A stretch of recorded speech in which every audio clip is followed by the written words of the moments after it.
And we are live. We are live, ladies and gentlemen. Let me do a quick audio check. Thank you. Welcome to my channel. My name is Ike Gammon. This is the channel where we talk about being better and doing better.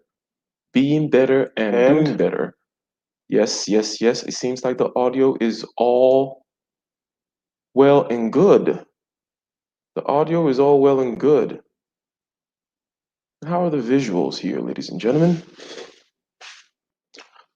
So, I was saying, welcome to one and all. And I'm doing this on the go, on the fly. I am traveling internationally, as some of you already know.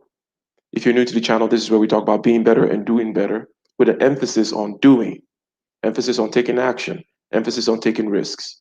And this series is about, this particular video is the third part in a four-part series about meditation, about why you should meditate. Not necessarily how, and so on and so forth. The how content is spread out throughout the video. I mean, throughout the other videos and the content in this channel. But this is about why. And we had three parts, this being the third so far.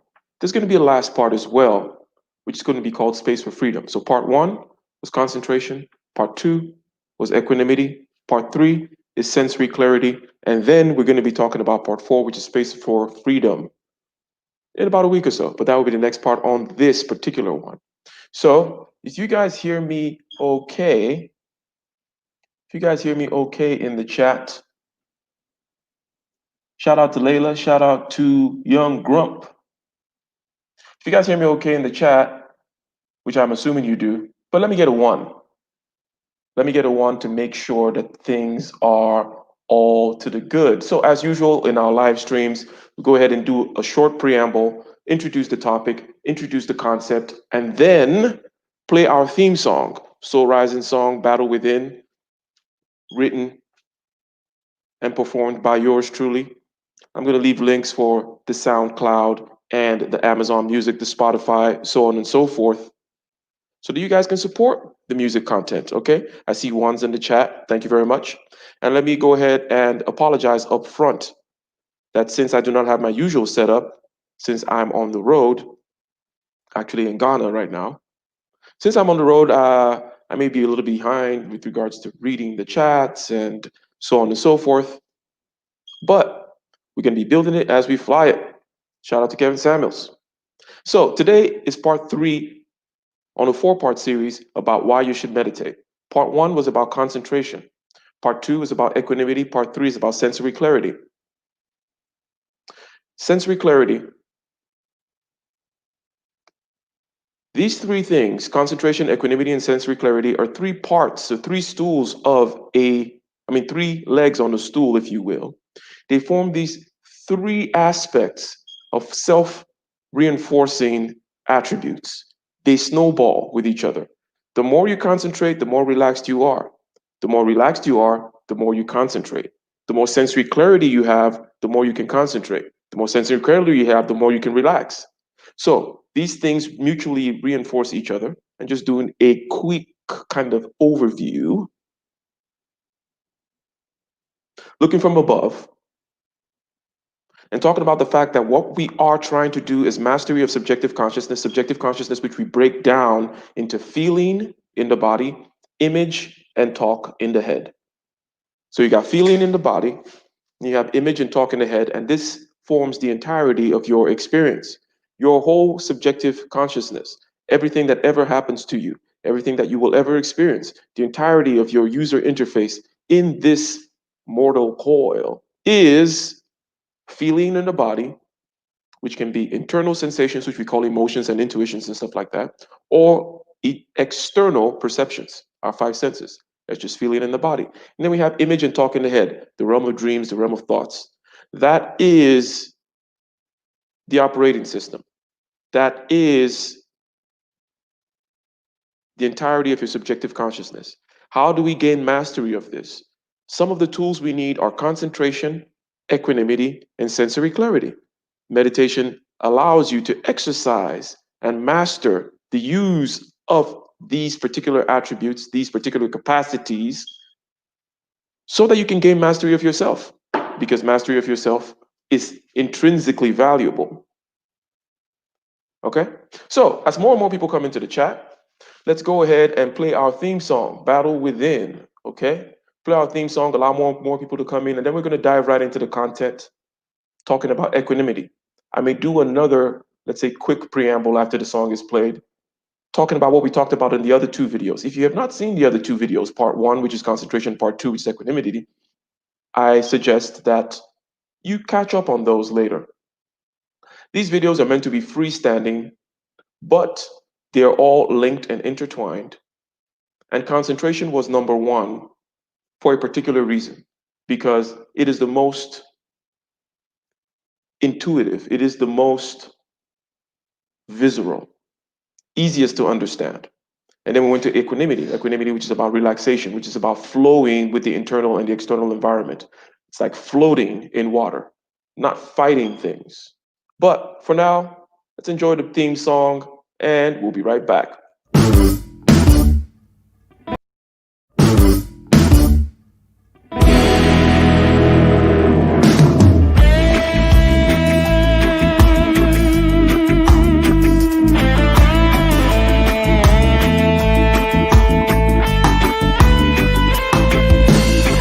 On the shore, relentless in the war, the legions in our hearts, shed waters in our balls, the spirit and the flesh, the emotions that arrest, the cerebral will contest, propelling the unrest. Preachers and bandits with means underhanded, the teachers pedantic and lack understanding. So sweep out the sand with the broom in your hand, stand up, make we burn Babylon. Guess I can give the world to you, but the falling of the curtain is for certain. Be careful where you're lurking, demon searching. The spirit and the women fight the battle within. Cause I can give the world to you, but the falling of the curtain is for certain. Be careful where you're lurking, demon searching. The spirit and the women fight the battle within.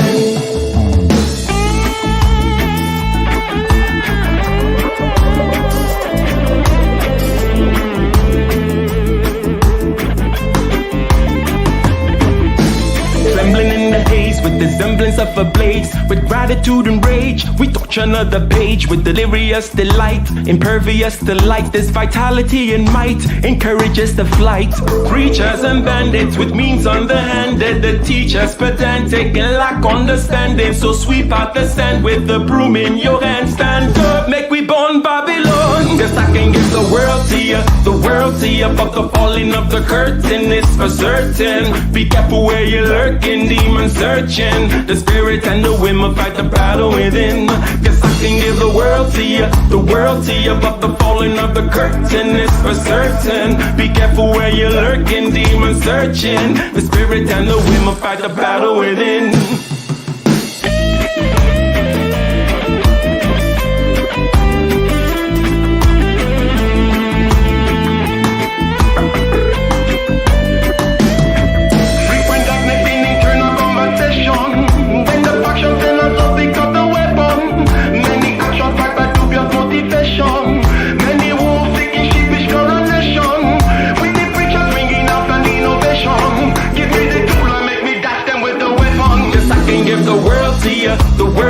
But the falling of the curtain is for certain. Be careful where you're lurking, demon searching. The spirit and the women fight the battle within.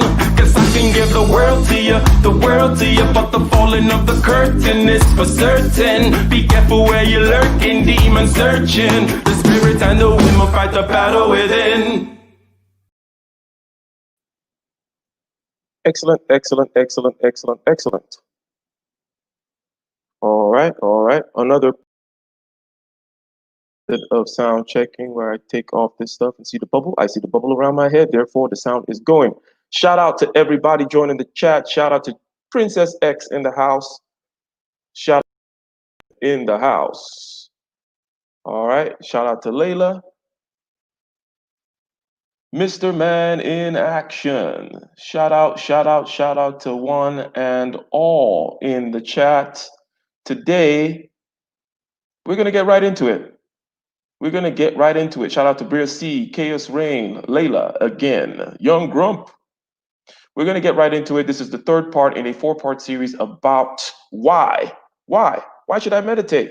Okay, I keep hearing these people talking all this stuff about meditation. Okay, this is a message that we hear that cuts across many different fields, many different aspects of expertise. But whenever we find someone in the peak of their game, whether they be Tiger Woods, Kobe Bryant,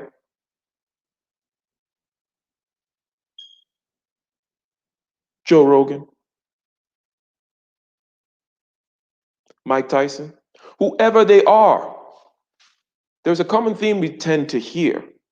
And the theme falls under this umbrella called meditation. They have different methods, they have different ways. Some people talk about sensory deprivation tanks. Some people talk about the Wim Hof method and ice baths and so on and so forth. Kundalini yoga, deep breathing, so on and so forth. But unfortunately, there's also a lot of BS that is surrounding the particular community. A lot of people with crystals and a lot of people writing books, peddling woo, a lot of Deepak Chopras out there, and that puts people off. Okay, puts people off to the game. But success leaves clues, ladies and gentlemen. Success leaves clues. If you constantly see these people in these different, disparate fields with one thing in common, which is that they're the pinnacle of their game, and they keep referring you to a particular thing, call it mindfulness, call it meditation, call it whatever it is you want to call it, but meditation is the broad umbrella under which all these things can be put, then it behooves you to look into it. Over here, we break it down. We talk about mastery of subjective consciousness. We say that subjective consciousness is feeling, image, and talk. Fit, easy to remember, that everything that you ever are, were, and will be, in terms of your experience in this world, can be broken down into these three aspects: feeling, image, and talk. Feeling is in the body, it's emotions or it's external sensations. Image and talk are in the head. You want to develop certain mastery of this by creating the observer. You are not the feeling, you're not the image, you're not the talk. Those things are just like the weather. You want to, however, be the barometer, the thermometer. Okay? You want to be the windmill. You want to be that which watches feeling, image, and talk happening without being perturbed by it. What are certain skills that you need in order to do that? You need concentration, you need equanimity, you need sensory clarity. The first two videos in this series were about concentration and equanimity. Today, we're going to talk about sensory clarity. For those who may be new, either to the channel or to this particular series, please, can I get a 1 in the chat if this idea that I just stated and I'm about to repeat in a more concise way makes sense, which is that you have a subjective consciousness.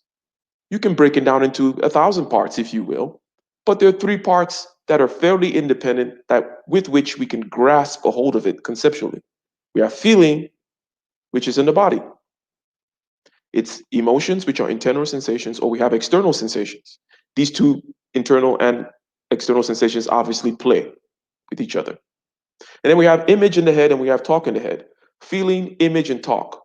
We need to be able to master this because that's how we master our subjective consciousness. We can create an observer that watches this. We are not these things, but these things can completely consume us, can control us. We can become our feelings. As people say, you're all in your feelings, right? So who is the you that gets in your feelings? That's what we're talking about. The you that gets in your feelings can get out of your feelings. The you that gets all in your head can get out of your head. Does it make sense? Does it make sense, ladies and gentlemen? I'm seeing ones. Okay. At least see one.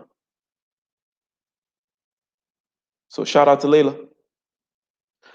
Hence, it is fairly straightforward. In this channel, in my life, I keep things simple, measurable, intuitive, actionable. I'm a very practical person. So we break things down in a very practical way. We talk about particular attributes and how you can exercise them. It makes sense, just like if you wanted to build your biceps, that you would need to use your biceps in a formal way with a particular form, a particular mode of operation, particular number of reps, and then you rest. It is a use it or lose it aspect. Or should I say, there is a use it or lose it aspect to the entirety of our biological system. It's no different with this. So, you're developing certain attributes, and meditation is the formal way of using those attributes so that you develop them. Simple. Formal way of using your concentration, formal way of using your equanimity, which is your ability to be in balance and relaxed and floating with both the internal and the external environment. And then sensory clarity. Meditation is the formal way, just like curls are a formal way of using your biceps so you can develop it. Meditation is the formal way of using certain capacities in order to get a grip of your subjective consciousness, which is feeling, image, and talk. I'm going to do a quick overview on the first two parts, just extempo, right? Extemporaneously, not so I may miss certain things, but definitely go back and watch those videos. Those videos were each about 2 hours long, where we expounded upon the idea of concentration. Concentration being the ability to focus, the ability to pull out certain things into the foreground and relax other things into the background, the ability to disaggregate and to disambiguate. And we say that this ability undergirds all physical and mental endeavors, whether you need to study math or you need to do free throws. Concentration is key. You cannot do anything without it. We say that concentration and perception precedes control. You want to be able to control something, you need to be able to disaggregate it, disambiguate it, bring it out of the background into the foreground, and then control. We then mentioned that specifically, we know, of course, that these things are important in the realm of physical activities. We talked about the free throw, we talked about the sniper. However, the part that is left out is you. How do you use concentration on your subjective consciousness? Okay? How do you use concentration in feeling in your body, image in your head, and talk in your head? So keep things simple. Whenever I say subjective consciousness, I'm talking about feeling, image, and talk. And we break it down specifically. We talk about specific things, and we don't go into woo-woo territory just to make ourselves feel good about being one with the universe and all that crap. No, it's real work that you need to do, just like the real curls. It does not do you any good talking about curls. Your biceps are not going to get better reading about curls, you know, putting beads around your hands and going, talking about chakras and crap like that is not going to help your biceps. It's not going to help your concentration either. It's not going to make you master your subjective consciousness either. Okay? So that was the concentration aspect of things, about focus, bringing things into focus. And we mentioned that concentration is the flip side of number two, which is equanimity. While we talked about concentration, we represented equanimity in terms of relaxation and the relaxation aspects of equanimity. One way to simply introduce that is to think, well, in order to focus on something, you need to relax the background, right? The background of a picture that is in focus has softer edges. The edges of the background are relaxed away. Same way, we talked about the flow state of someone who is in the zone with high levels of concentration, also has high levels of relaxation. And let me get another one in the chat if it is clear that when you're concentrated and in the zone, you're also relaxed. Just like when the image in the foreground is being focused on, the background is softer and relaxed. And we have all been in the zone once or twice in our lives. And we know it is not a state of tightness and agitation. It is a state of high concentration and high relaxation simultaneously. The sniper, when he's focused on that target, is relaxed. His calves are not tight. His back is not tight. Everything that needs to be put into the background, everything that is other than that which needs to be focused on, is relaxed.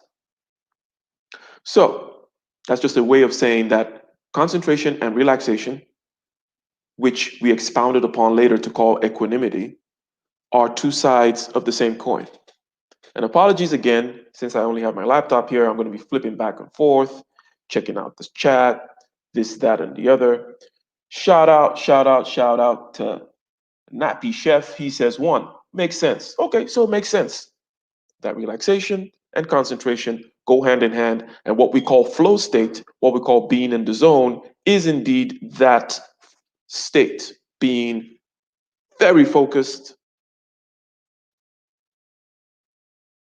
and very relaxed.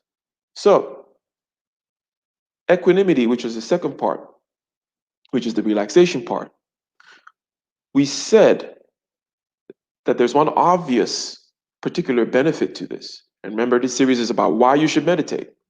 Okay, we're going to make 4 videos about all the benefits in a very clear, intuitive, measurable, actionable way so that you no longer have excuses. So that if you choose not to do it, you understand at least what you're not doing. And you don't say you don't like all the BS with the chakra people and the beat people and Deepak Chopra people. Okay, if that was your excuse before, you no longer have that excuse because now you know it is as simple as developing a particular set of attributes which you already have, but you got to develop it. Just like you have biceps, but you got to develop them through formal use of them, formal exercise of them. And you're exercising formally concentration, equanimity, and sensory clarity so that you can watch your feeling, your image, and your talk, feeling in the body, image and talk in the head, so that you can create a separation from those things so that this person that's separated no longer gets in their head, no longer gets in their feelings, but is able to simply observe and pick up on the subjective consciousness, different aspects of the subjective consciousness for your use, as opposed to the tail wagging the dog, which is the state, sadly, of most people most of the time, most of us most of the time, when we're not in practice, when we're out of practice, we're in the state whereby the feeling, the image, and the talk is wagging us around.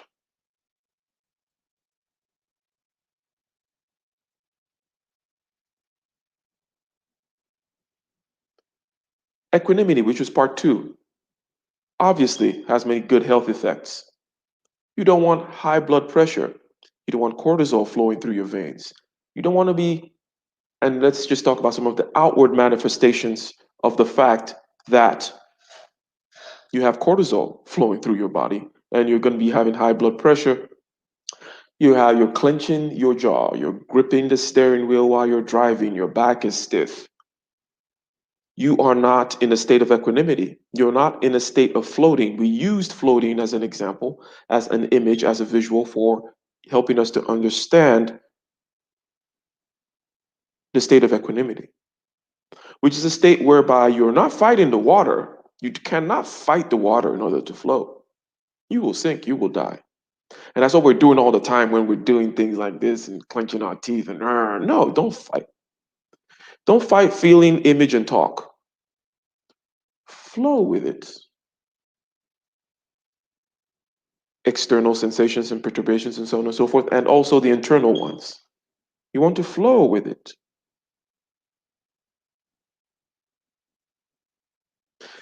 We mentioned also that it is the flip side of concentration. because on the concentration side, we said that concentration is a flip side of equanimity. So that if you want to focus, you got to relax. And when you're relaxed, you can focus. And the more you focus, the more relaxed you get, right? So that was the second part mainly about equanimity. And we went on and on and on about it, looking at it from all the different aspects and so on and so forth. But this is the third part, ladies and gentlemen. This is the third part.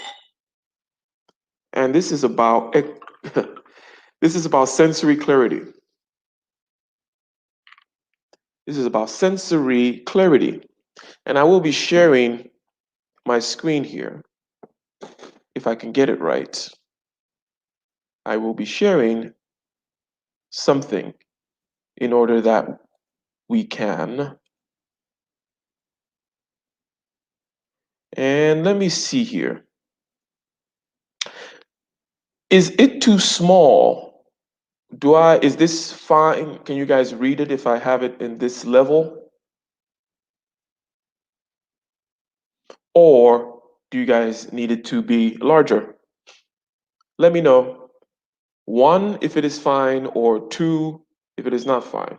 Yes if it is fine, or no if you need what I'm sharing on the screen to be larger.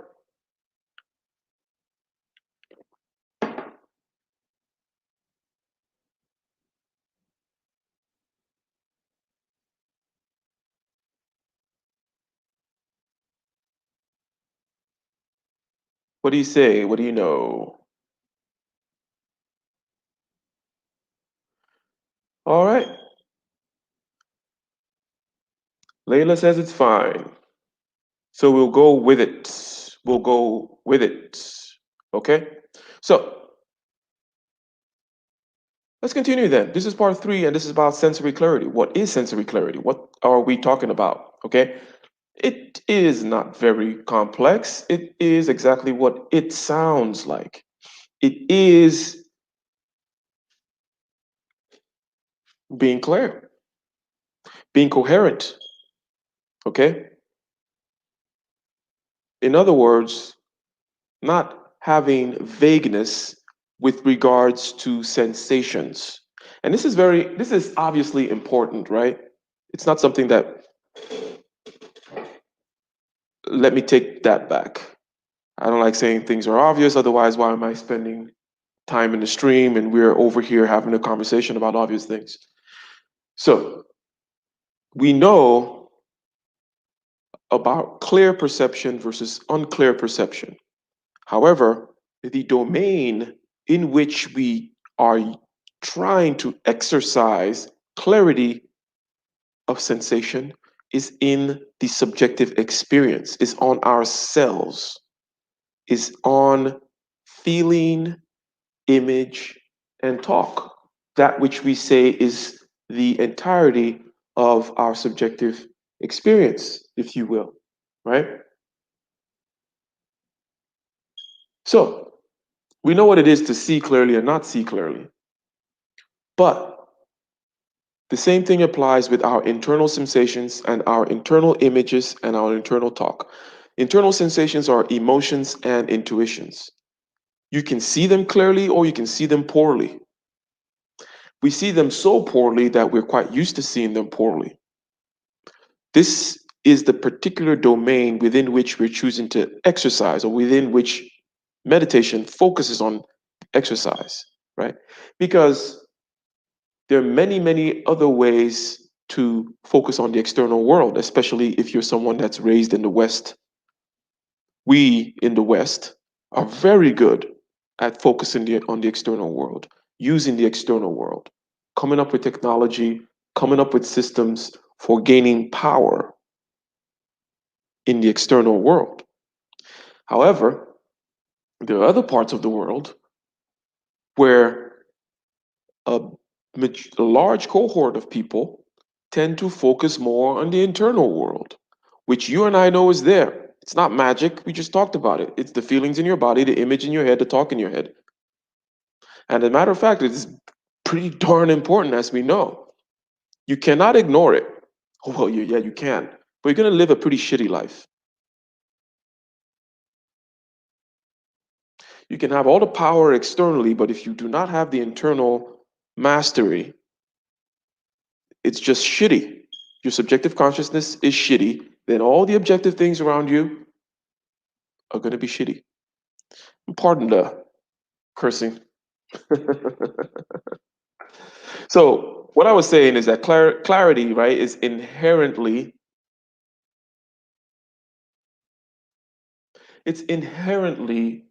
valuable. So again, this is about why you should meditate. So we're making a case for why meditation is valuable. And now we're saying that, okay, there's something called sensory clarity. And okay, the first thing we're going to say about it is that, well, there is an inherent value to seeing clearly, right? There's an inherent value to hearing clearly. We already know about this thing called clarity and why it is valuable in certain domains. We want to bring it into this other domain of subjective consciousness. And we're going to state right from the onset that, okay, first and foremost, we know that we want clarity, right? And the church says, amen. So, what we're trying to get at is how much of what is in the subjective consciousness. Like, okay, and we'll break it down further, but written there in red, how much of what, where, and changing at what rate. Okay.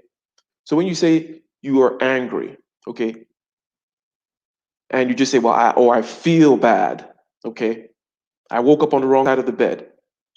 That is not very clear. That is a very blurry picture. Let me get a one in the chat if you understand what the dichotomy I'm trying to create here. I'm trying to show you what exactly it is we mean when we say that you can see very poorly, okay, your own subjective consciousness. And we see very poorly when we use very vague descriptions like, I feel bad today. I feel down today. I feel low today. That is not a precise description of anything. That is a rather blurry, low resolution picture of what's going on. If you could say, and this is not necessarily something you're saying to other people, but that if you could see clearly to yourself that you wake up and you know that for some reason there's a tightness in your jaw, there's a little bit of numbness in your chest area where you typically feel certain internal sensations, but you're a little numb today in there, okay? And your breathing is a little shallow. This is way more clear than I feel down.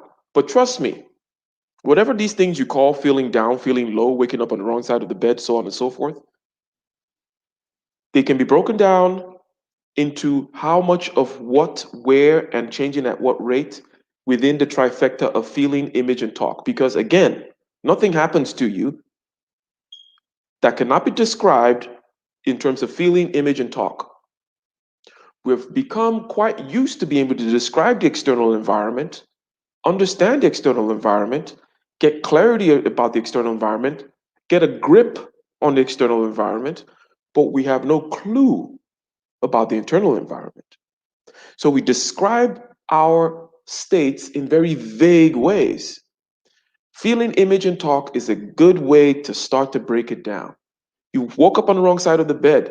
Okay, stop. Ask yourself, what is the feeling?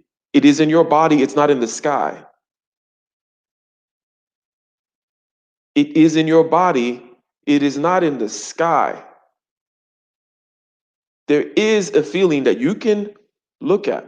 Point is, you need to develop the capacity to you need to develop concentration, equanimity, and today's part, sensory clarity in order to do that. So it's not going to come naturally. It's not just going to happen tomorrow.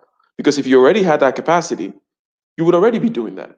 But meditation is the formal practice that forces you and urges you to use these capacities so that you can develop them. So ask yourself, what is the feeling? Is it in the left side of my body? Is it in the right side of my body? Is it in my Is it in my lungs? Is it a stiffness in my back? Is it a slight numbness overall? Am I feeling the flow of my body? Or am I not feeling the flow today? Do I feel numb? Am I clenching my teeth, my fist? Is there a creak in my neck? What is the image? What is the tape running in my head? Is there a song playing in my head? Okay. And those usually have to do with kind of days of agitation and mania, just repeated songs or a mantra just playing in your head. What is the state of the images rolling through my head? This is clarity as opposed to I feel bad. Okay. This is what sensory clarity is urging us to do, to practice this. Okay, let me take a short thing here to see if there's anything going on in the chat. AKA Falcon Black in a new guise, coming out with the Dragon Ball Z references. Ultra Instinct, exactly. All right. These things are not BS because I'm allergic to BS. And if you're in this channel, you should be allergic to BS too. If you like BS, you can go elsewhere. It's fine. So, what do I mean by that? I mean, saying a whole bunch of words about bicep curls is not going to make your biceps any bigger. It's too much BS, too much talk surrounding mastery of subjective consciousness. So, whereby people can talk all day and have all these external things and do namaste this and namaste that and talk about the rules of the universe or the laws of whatever, but they don't have no damn concentration, sensory clarity, equanimity. They don't know nothing. They haven't practiced anything. Hence, my point is to break things down to simple, measurable, actionable, intuitive. So when I say feeling, image, and talk, you know feeling, image, and talk. If I say concentration, yes. And when you go and you do these practices, you know that you're just like when you use your curl, your biceps, you're developing that particular muscle. Yeah, okay, now I'm going to do this thing and it's going to develop my concentration. Why am I developing my concentration? So that I can use it to observe myself, my subjective consciousness. Why am I trying to do that? So I cannot be a slave to it. So that I am not in my head, in my feelings, so that I can step out of it and be the master of it and no longer have that situation where the tail is wagging the dog. Yes, law of attraction. Law of attraction. Young Grump says the body sensing is a good way to actually feel what your body is feeling. Thank you very much. Yes. So we have a good intuition and a good sense for these things. And this is not mainly about how to meditate, right? This is about why you should and the kind of language that you need to use surrounding it. And that all the talk about oneness with the universe and blah, blah, blah just does not appeal to the majority of practical human beings out there. Okay. If you're a tarot carrying hippie, fine, go do that. Okay. But for the majority of practical human beings out there, we're not moved by that kind of stuff. We don't live that kind of life. But there is something here that is real, that is profound, that is probably more important than the external world because it is your subjective experience through which you experience the external world. That is absolutely important, should not be ignored. Hence, why I have so much animosity towards the people who surround it with all the BS. So, if we continue with our little Adobe program here, what next? What next? Okay. Now we're going to talk about feeling, image, and talk. But let's take a step back and let's just say, reason why I have internal in red is because the external perception is not necessarily what we are trying to focus on. It helps you though. There is a video I made called Listen to Your Ear. And that is a way of using the external as an access point. Because once you get the whole picture and you're practicing these kinds of things, you know, internal versus external, obviously all these things interplay. Feeling affects the image in your head. The image in your head affects the feelings in your body. Okay. Somebody can show you a picture of your ex, and all of a sudden you're hot behind the ears and your heartbeat goes up. That was an image. And then it creates more images in your head that affects more feelings, and then maybe some talk going on and blah, blah, blah. So I'm not here trying to create some kind of, and I'm sure you guys understand this, but just to clearly state it, not saying that there is a rigid separation between internal versus external, or a rigid separation between feeling, image, and talk. However, just the same way we do with the external world, you have to draw lines of latitudes on the earth, draw lines of longitude, put borders, talk about this, that, and the other. Conceptually, we also do this. We have to be able to conceptually divide things into different aspects, even though the universe is just one. But in order to get clarity and power, okay, because this is about power, it's about mastery of your subjective consciousness. That is what I claim, and shout out to Shinzen Young. That is the particular description of what meditation does for you that appeals to me.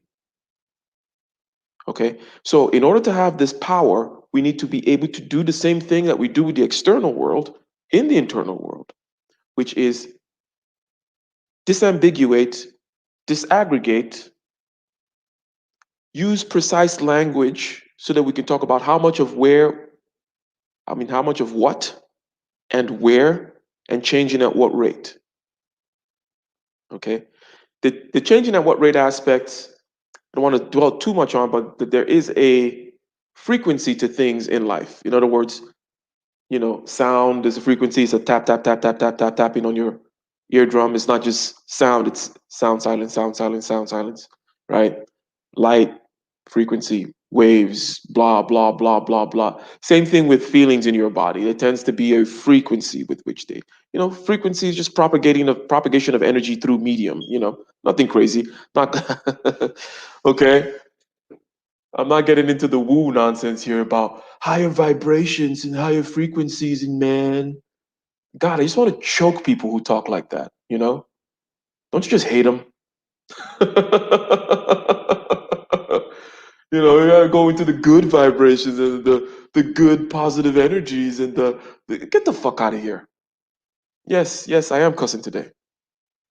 Because I'm sick and tired of people being fooled about the most important things in this world.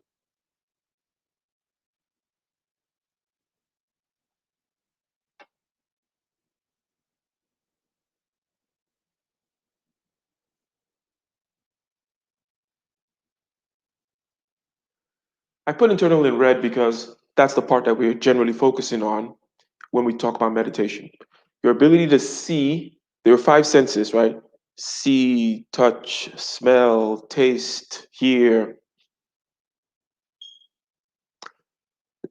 That'll be helped by meditation too. That's why I made this video talking about listening to your ear, and it becomes an access point through which you can become relaxed. Okay. If you listen to that video, I talked about concentration and equanimity even before I introduced it formally. Okay, it was my second video, the second video I ever made back in September. Talking about listen to the sound of your ear. The sound of your ear is this humming sound. It's a high to medium tone wee sound that's always there. If you listen to that sound, you listen to the bass. It's like the white paper, the white noise, the white space upon which all other sounds are built. Hence, you're actually listening better. But the thing about it is it actually relaxes you and it actually concentrates you, okay? So you can use the external sensations, external perceptions, but the internal ones are the ones that people tend to have trouble with for the most part, okay? And that's why I have the internal stuff in red. So how much of these internal things are happening, okay? Emotions, intuitions, sensations from your internal organs. You want to be able to change vague words like I feel bad, I feel low, I feel down, I feel elated, whatever it is. You want to have the ability to see it clearly in its constituent parts so that you say how much of feeling A and where is it? How is it changing? Because there's always a pattern to it. That's the changing part. Because you could say, I have a low frequency throbbing in my chest, you know, and that is a clearer way of stating that you feel some kind of depression. And there's going to be an image and talk associated with it. So you look in your head. What are the images associated with this particular feeling that is reinforcing the sensation in the body? What is the talk in my head? Okay, so hence feeling, image, and talk. So just basically laying down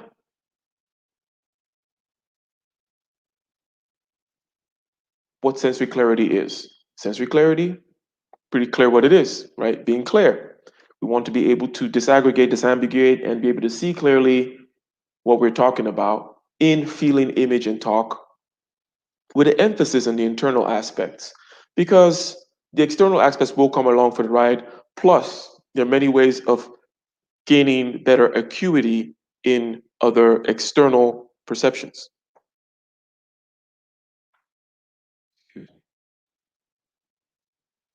So, another thing, or one of the first, shall we say, non intrinsic aspects of the utility of sensory clarity is that it is an aid to equanimity. In other words, let me get a one in the chat if you understand what this point is saying here, which is that lack of clarity causes unease. Do you know what I mean? Let me get a one in the chat, ladies and gentlemen. If you know what I mean, so there are many ways of people putting this. People say, you're afraid of what you do not know, for example, right? Um, yeah, we're afraid of the dark. I think that's a good way to summarize it right there, what I'm saying, right? We're afraid of the dark. We do not like to be in a state of unclarity. Hence, having a state of clarity removes that fear. And one of the main things about equanimity is that it is a great way to control fear. Because fear, where does fear happen? Ha ha ha, surprise. Feeling, image, and talk as well, just like everything that will ever happen to you in your life, it's going to be happening in feeling, image, and talk. If the feeling, image, and talk is vague and nebulous, okay, you can build up that fear and anxiety. But when you can clearly see it, like, uh-oh, I'm in a novel situation, and that thing that always happens is guaranteed to happen. It's like a weather pattern. With certain weather pattern, you're gonna get lightning and you're gonna get storms. Okay, feeling, image, and talk are a natural phenomenon. They're gonna do their thing. They're not gonna stop happening. Okay, your feelings, the images in your head, the talk in your head, the whole dance of the cosmos, the whole spinning of the universe is not gonna stop. The point is, miraculously, you're actually able to step away from it. And we have certain language that clues us into that when we say we're in our feelings. Well, who is the you that is in your feelings? That tells you, oh, I must be separate from my feelings. You're in your head. I must be separate from my head. Who is this me that is able to separate? Another thing people say is, I can't stand myself. Who is the you that cannot stand you? We know that there is a pure observer that is able to observe feeling, image, and talk happening. Meditation, exercises this guy, exercises that observer, makes him stronger, gives him concentration, sensory clarity, and equanimity so that he can observe the weather patterns and not have the situation where the tail is wagging the dog. So, simply put,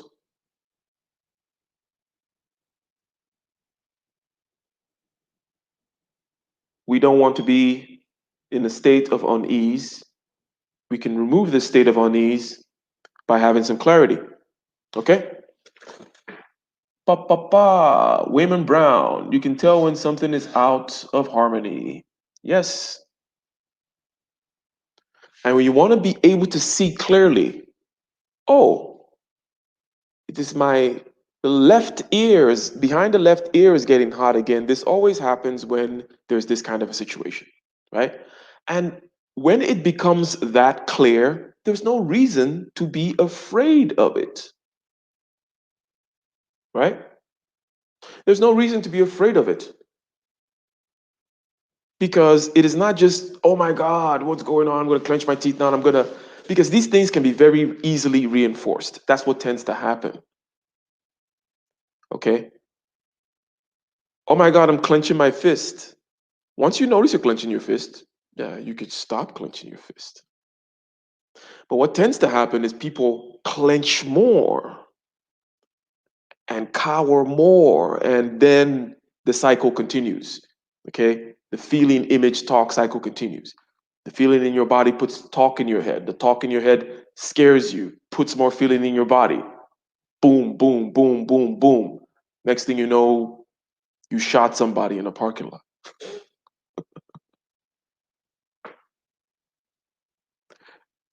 It's a joke, but it's true. The only reason anybody ever does anything is because of feeling, image, and talk. Okay?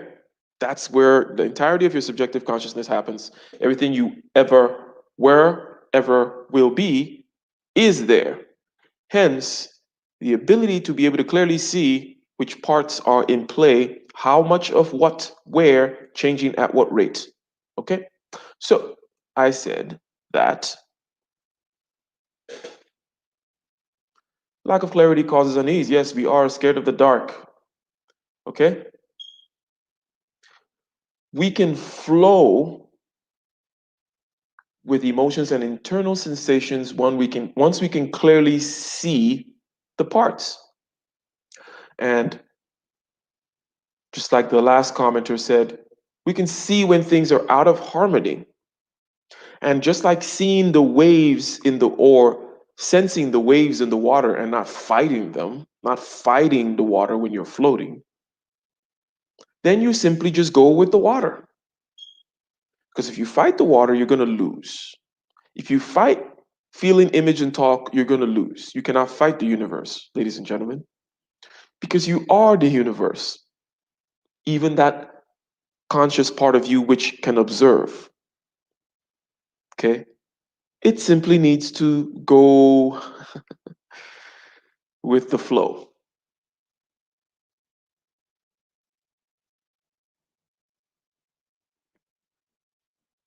Simply needs to go with the flow. And that way, you can have equanimity. So we're describing how clarity leads to relaxation. That's what we're saying. There are three things here: concentration, sensory clarity, and equanimity. They all are mutually self-reinforcing.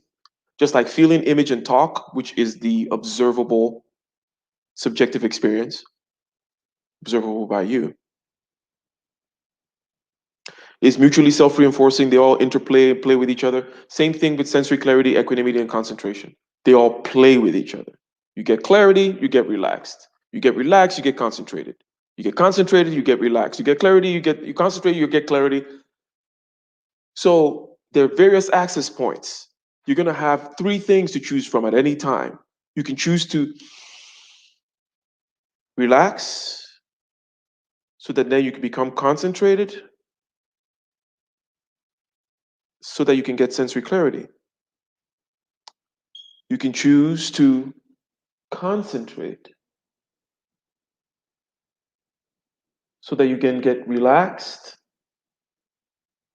and you get sensory clarity. You can choose to exercise your sensory clarity. You guys get the idea, right? So, give a quick kind of an example here, right? Anger, okay? Anger. Anger happens in any kind of mathematician or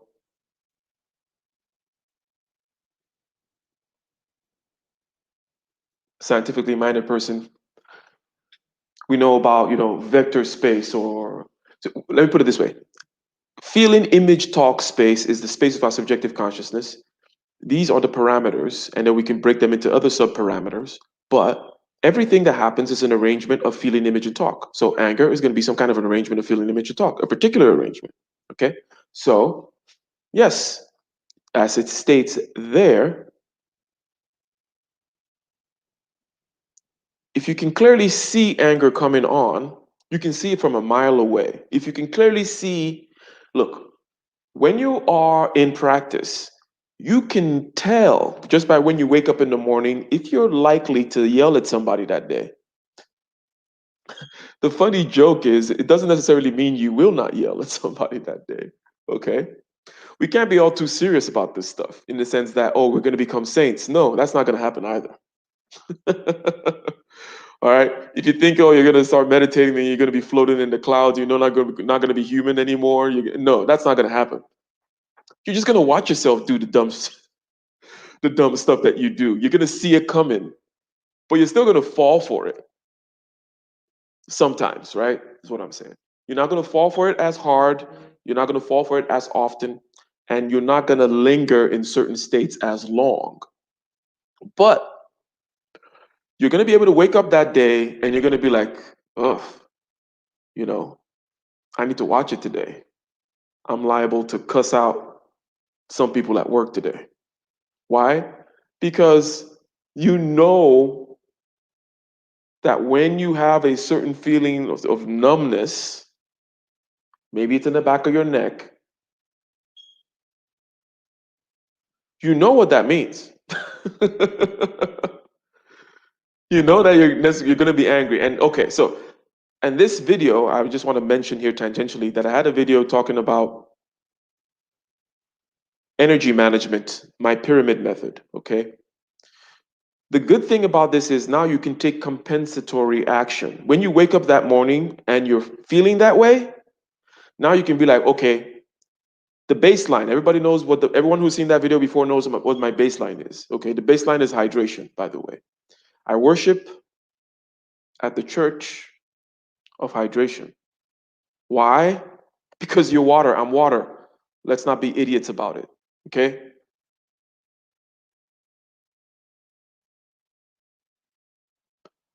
Hydration regulates and controls way more things than you can possibly imagine. Why do we need to keep talking about it? You are water, for freaking crying out loud, right? Hydration is the base. You woke up, you noted something.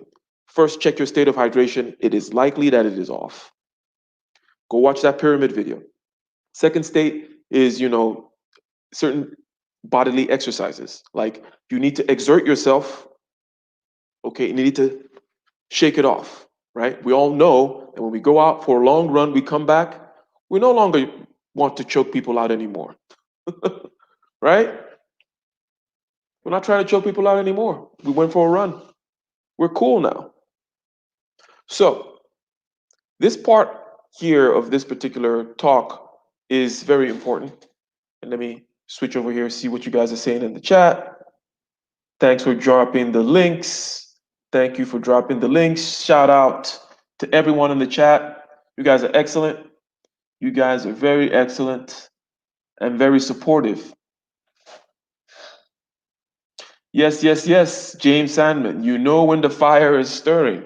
100%. You know when the fire is stirring. And then you can take compensatory actions.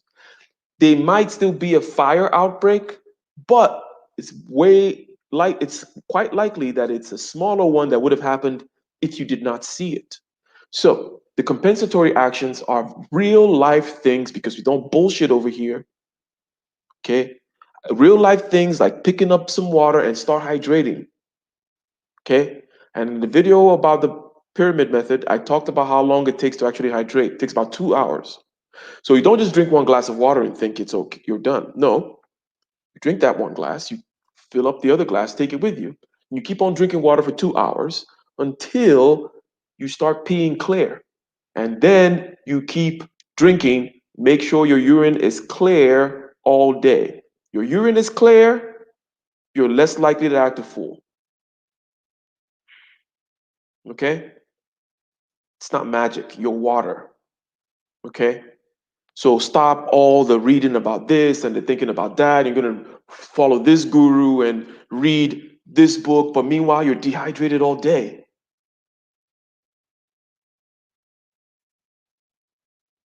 But you're chanting about chakras and reading tarot cards and talking about this and that and talking about the secret and the law of attraction and all that crap. And you're dehydrated all day.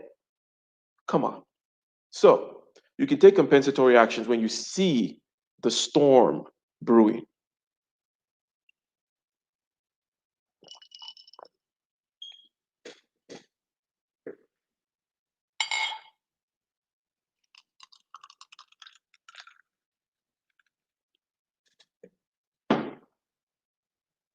Now, we're getting a sense for why and how sensory clarity is an aid to equanimity. In other words, it's an aid to relaxation and it's an aid to flow state. You got concentration, sensory clarity, and equanimity. That is flow state. You want to be able to get flow state vis-a-vis your subjective consciousness, feeling, image, and talk. You need to exercise concentration, sensory clarity, and relaxation. It's not magic, it's capacities. And you use it or lose it. We know that about our muscles. Same thing with these particular capacities. As Western people, we're not necessarily trained to focus on these things. And that's fine. You can't have it all. Life's about trade offs, right? You can't conquer the external world and conquer the internal world at the same time. Not at the same time, right? You gotta do one first and then maybe turn around and do the other. Which is an interesting thing that Friedrich Nietzsche put out that, the world was busy conquering externally the East. By the world, I mean the West. The West was conquering the East physically, but now we're all buying yoga mats and going to see gurus and talking about mindfulness meditation and so on and so forth because they conquered us spiritually. And it's fine. You can't have it all. That's the nature of fighting battles. You cannot win at both fronts. If you're going to fight a spiritual battle, you'll probably lose physically. If you're going to fight a physical battle, you'll probably lose spiritually. It is what it is, right? So, yes, we were conquered. We've been conquered spiritually by the people who focused on that kind of stuff. Okay. We focused on bombing them. And now we're buying yoga mats and yoga pants and trying to find ourselves because we lost ourselves in the bomb. So, understanding how this is an aid to equanimity. And moving right along. Another example, feeling bad, right? The numbness that I keep on mentioning is something that when you start to practice seeing your feeling and image and talk clearly, especially the feeling aspect, you're going to notice that it's not just about a particular feeling like high frequency agitation all through your body, feeling the creepy crawlies like you want to crawl out of your skin, so on and so forth. There's this other feeling which is a harbinger of disaster, which is numbness. Um, and regarding compensatory acts that you can take, you can fight numbness by doing physical exercise. You need to work the body so that you can feel the body. Numbness is you literally not able to feel. You can stop, you breathe, you look, but you cannot really access your body. Quite literally is what I'm saying, okay? You can't really feel the internal workings. Some days you feel the flow. Please let me get one in the chat if you know what I mean by being able to feel the flow of your body, right? It's almost like a current that goes through, that moves along with your attention. You can move that current from your toes down to the top, right? Left side, right side, and you can feel the flow, the frequency of your body. Other days, you cannot. And when you cannot, that is a sign that you got to do something. And again, my recipe, my dashboard begins with the bottom of the pyramid begins with hydration. First thing to check, am I hydrated? Most likely you're not hydrated. Okay. And then you go to the next step, which is you may need to physically exert yourself. And then you go to the next step, which is what's going on in my head, image and talk. And then you go to the next steps. Okay. The final steps are using crutches. And let me see if that makes sense in terms of the numbness versus being able to feel. Okay. I see ones in the chat. Salute. Salute. I see ones in the chat. See ones in the chat. Princess X says, I need to start doing yoga for my back. But they can keep the, yeah, they can keep the mumbo jumbo for sure. They can keep the mumbo jumbo. Listen to it, it's fine. And to be generous to the mumbo jumbo is mumbo jumbo because we're in a different culture and you're using different language. We don't speak Sanskrit. So when people start talking about chakras, there's so much that's lost in translation and so much that's just nonsense now because why do I need to tell you about chakras when I can tell you about feelings in your body? And when I can talk about what I just said, for example, like being able to feel numbness and this and that. Why don't we just talk like we do normally in more modern times, right? So the language originally is legit. The use of such language in modern times with people who are not particularly trained that way or talk that way or think that way is BS. And a lot of the people use it to kind of put a smoke screen in front of things. Oh my God, my heart chakra was palpitating. And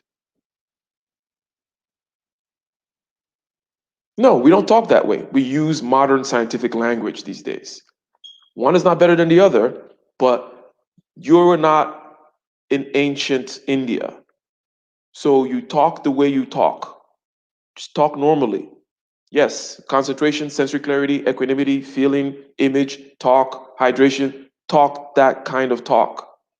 That's what it is. It didn't change. It is not less, to be honest, people find it less sexy to talk that way, right? It's less sexy to talk straight up this way. That's why they like to talk about all that oneness stuff and the law of attraction stuff. But, if that's what you're into, then yeah, fine. Get the hell out of here, you know? So,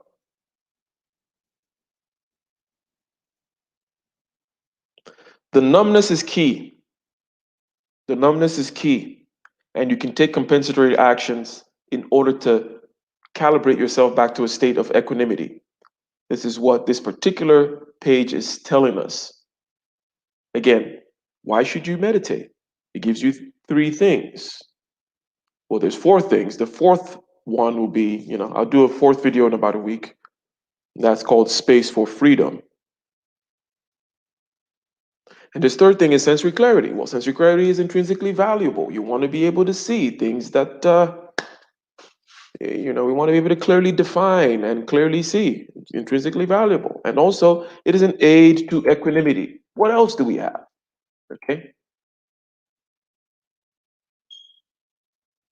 What else do we have? We have a series of things here. Okay. And before I go into this particular slide, which, by the way, I think is going to be the last. Let me see how we're doing on time here. Wow. Already in deep on the time. And shout out to those that have contributed to the Cash App. Let's see here.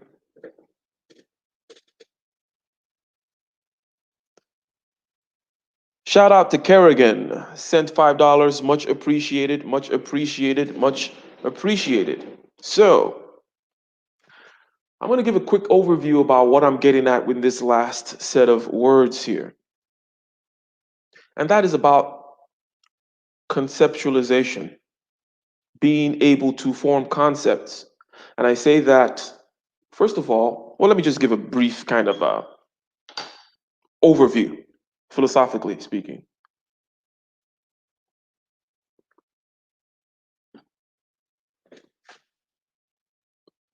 In order to be efficient, we have concepts. Concepts are an aggregation of different perceptions. Take, for example, we have this glass, okay? It has certain perceptions with which we apprehend it. It has a shape. We apprehend that with our hands, right? It's solid, let's say. It also has a form, okay? But rather than think solid, form, transparent, we just have this concept called glass, okay? Rather than when you drive by something, you say green leaf, green leaf, green leaf, green leaf, green leaf, stem, this, that, blah, blah, blah, blah, blah, blah, blah. No, you just say tree and then you move on, right? So we have these concepts which are boxes, containers, okay, in which we put in certain regular patterns of perceptions. And please let me get a one if you guys know what I'm saying here in terms of concept formation, okay? Concept formation, we use these concepts, we ship them off into the unconscious, and then we can just easily turn and then say tree and move on, right? We don't need to take in every perception, okay, about the tree. This is the kind of area that I'm talking about. And then we're going to then connect this more clearly vis-a-vis sensory clarity and so on and so forth, okay? We're going to connect it via these little phrases that I'm using. But it is very important to understand that concepts, okay, are a way in which we perceive the world. A lot of times we think we're just perceiving the world directly. No, you could not. You could go on an LSD trip, for example, and to break down concepts, and then you see how much it's either chaotic or it's beautiful or whatever you may want to call it, depending on the kind of trip you're having. But concepts kind of just help you bypass a lot of the direct perception, and you're just like glass, table, person. But these things like glass, table, person are a collection of independent percepts, a vision, a smell, a taste, a touch, right? A shape in space, a distance away, all that kind of stuff. When you were a baby developing, that's kind of how you saw the world. You did not have concepts of glass. It was just, all you had was hard, transparent, assuming you knew the words. Even the words like hard and transparent, those are concepts which represent a formation of regular patterned perceptions as well. Okay? So your entire world perception is dominated with conceptual kind of perceiving. Okay? We perceive in concepts. We're not ever directly perceiving. Okay? We perceive in concepts. We've long created these boxes where we put these things in and we ship them and put them in the back of our head, and that's how we just run the program. That way we're not having to directly perceive all the time. So, just a short kind of tangent so that we can then go back to this. So, what am I saying here? The first thing I said is that, okay, perception precedes conceptualization. In other words, being able to clearly perceive is key in this realm of conceptualization. But so far, I've talked about the external conceptualization. You may be seeing where I'm going.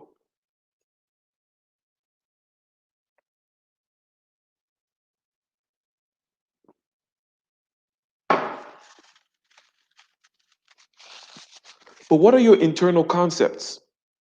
Our internal concepts are very vague. Again, I feel bad. Woke up on the wrong side of the bed. I'm in my feelings. I'm in my head. These are very vague. That's akin to not knowing the difference between this glass and this mug and all the other different kinds of vessels, right? A chalice, a stein, right? A bottle. These are all vessels for containing liquid. The way we think internally now about our feeling, image, and talk without sensory clarity is we just call all this stuff vessel. But there's a big difference between what is called for when you see glasses versus when you see mugs. A big difference with the behavior surrounding it, right? So, if you don't have the clarity of the perception to say, well, with this shape and this transparency and this, this is a water glass.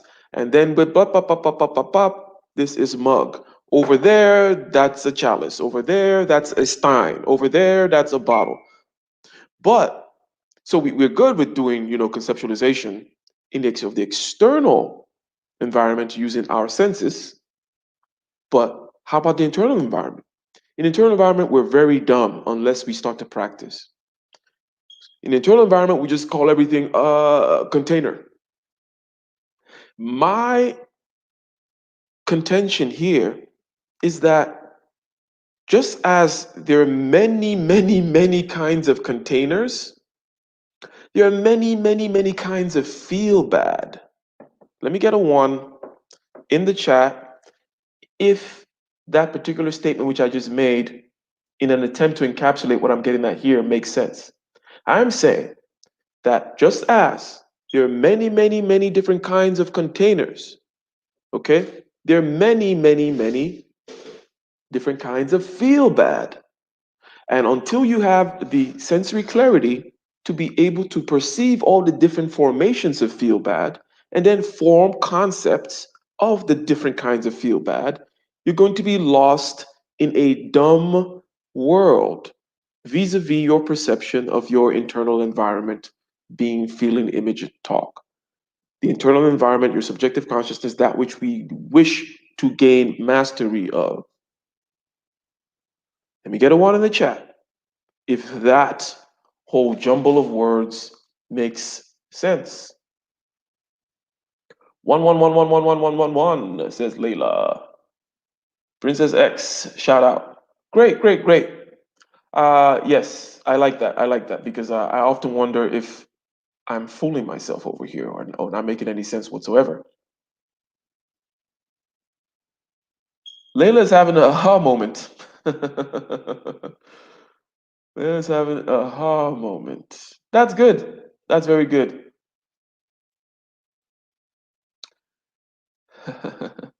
El Elion says, "Ike, keep going. You're a gentleman of leisure." Yeah, that's what we want. Layla asked, "What's equanimity?" Equanimity is being able to float. Okay, it's relaxation. Okay, that's one way to put it, relaxation. But really, it's being one with the internal and external environment. So that's why I mentioned the float part, because you have to kind of not fight the water in order to float. And you could look up a Google definition, which,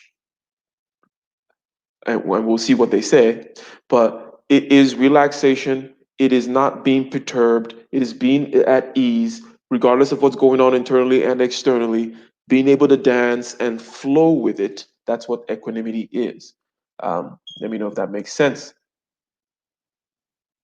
Mumbo jumbo helps you swallow the snake oil, says Taylor. That is true. Mumbo jumbo helps you, yeah, it makes you buy their next book and their next book and the next seminar and the next this and the next that, so that you can keep on fooling yourself. So,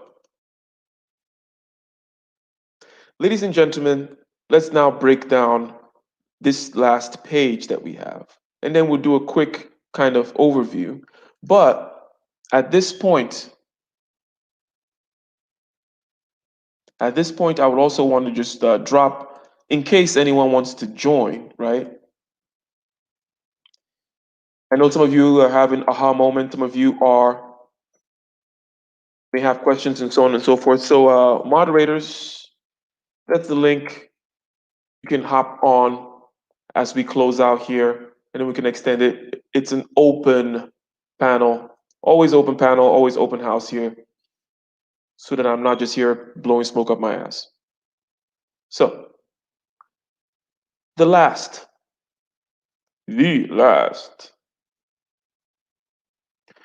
Overall, we get it already, okay? But we're just going to do some intellectual kind of play here. What do we get? We get that there are many different kinds of cups or vessels. Some are called cups, some are called champagne flutes, some are called steins, some are called chalice, some are called. There's so many of them. And these things I said, cup, vessel, chap, blah, blah, blah. These are all concepts that are underneath they're all sub concepts, if you will, underneath the overarching big concept called, let's say, vessel. But we need to be able to perceive clearly in order to aggregate the different forms and then say, well, in this particular form, in this particular color, this particular shape, this particular texture, that's mug. Over here with this, that's stein. Overall, there, man, that's the chalice with the rubies on it. Over there, oh, that's the pimp cup. Don't forget the pimp cup now. Don't sleep on the pimp cup. So, how about internally? Why do we need to meditate? We're talking about equanimity. We talked about a few things about equanimity already. But we need internal concepts so that we can differentiate between all the numerous modes of states of feeling, image, and talk. So now we just call all the cups, all the chalice, we just call them vessel because we don't know, we can't see clearly. So we just say we feel bad, but we cannot clearly distinguish between all the different ways of bad. Okay? There is the bad that is kind of dominated by numbness, for example, that we described earlier. There is another bad that is dominated by agitation, which is you're definitely feeling something. Numbness is you're not feeling. Agitation is like zzz, high pitch, high frequency perturbation in the body. You're feeling like crawling out of your skin. That's a totally different kind of feeling bad. It calls for a totally different kind of things to watch out for. It's going to cause you to act in different ways. It's going to manifest itself in different kinds of actions. Okay? So you're going to now know the things that you're liable to do when you're numb, the things you're liable to do when you're agitated in this way, okay? The things you're liable to do when you're agitated in many, many, many other ways, so that you can then have concepts that describe completely, fully, both the internal state and the way in which it tends to manifest itself externally, okay? So, but what do I mean by percepts are independent? Okay, I said percepts are independent, concepts are a collection of independent percepts, concepts afford efficiency. Okay, I think the concepts affording efficiency, that part makes sense to us. We don't want to keep on describing everything completely every time. We want to have a concept that puts it all together and just say a vessel. What kind of vessel? A mug. That way we're not saying hard, round, this, that, blah, blah, blah, talking about percepts. But one thing to understand is that percepts are independent, and this is a slight tangent from our main point here. Here's what I mean. The way our perception works is this. Let's stick with the cups. Let us stick with the cups. Princess X says, the pimp cup, yeah. Shit.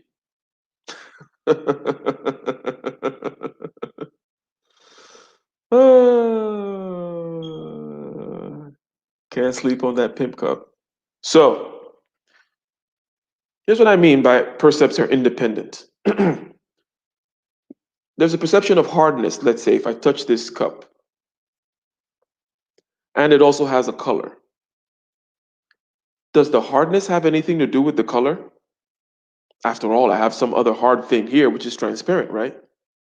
So what I'm saying is this, and I'm going to say it in many different ways because it is something that is trippy, but that we're forgotten. Because we perceive the world in concepts, we forgot how independent these percepts are. So the fact that something is hard doesn't tell me anything about any other of the perceptions I could have. The fact that something is transparent doesn't tell me anything about whether it's hard or not.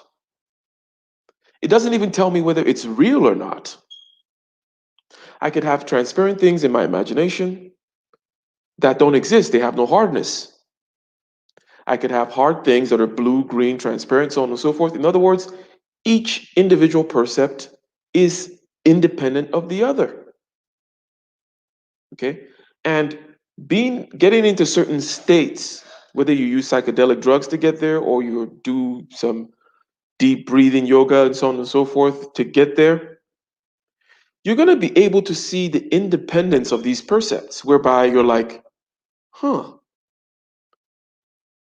why do I bring hardness and shape with my eyes? Okay, the shape that I see is independent of the hardness, but I bring it all into this concept called table. So I bring over this concept, it's called brown table. There is a shape independent from whether it's hard or not.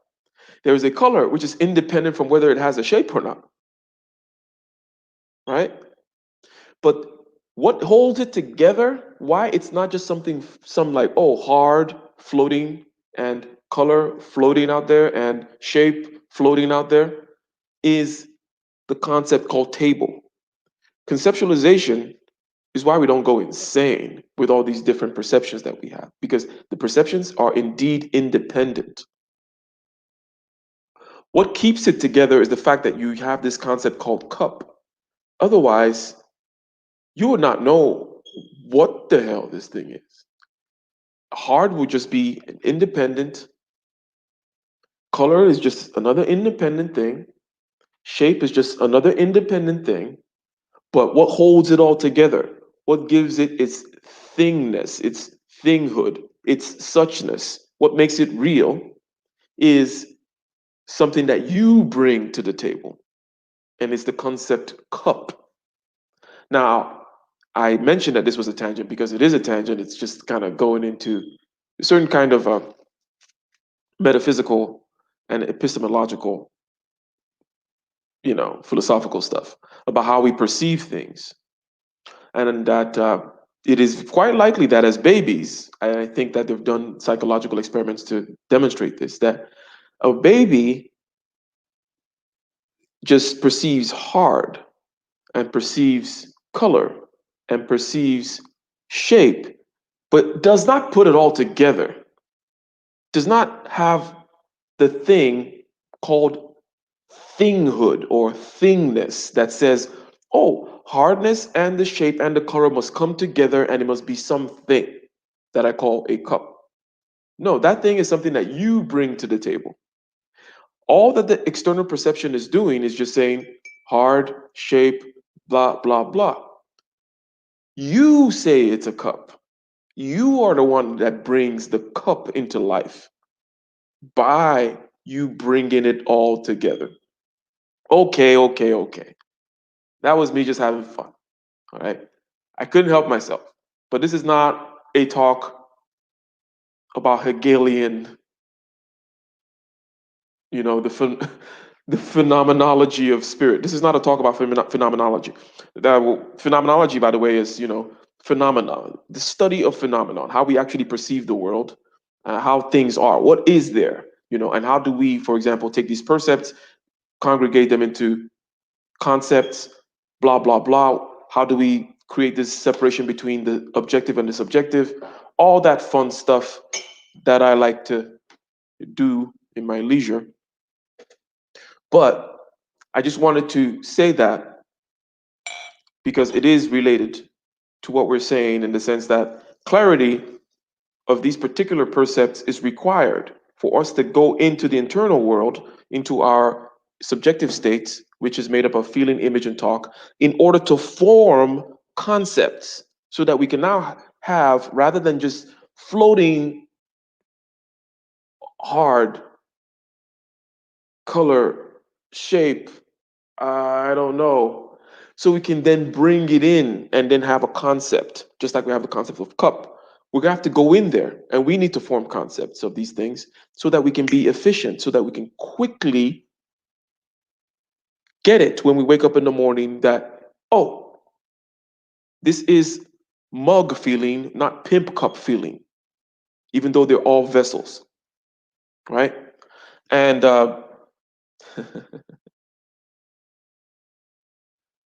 let me see here.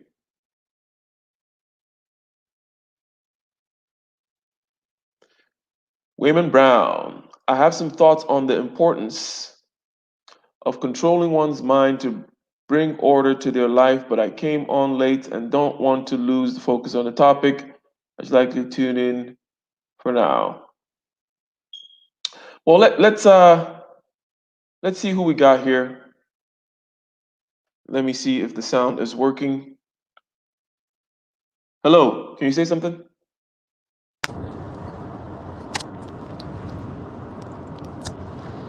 Yep. Yeah, so why don't you go ahead? What you got for us? Can you introduce yourself? Hey, what's going on, y'all? My my name I go by Young Grump on YouTube channel, but I've been watching you Yeah. for a while, ever since you've been on Ramil page, and I have listened to all your dang videos, man. I appreciate you for real.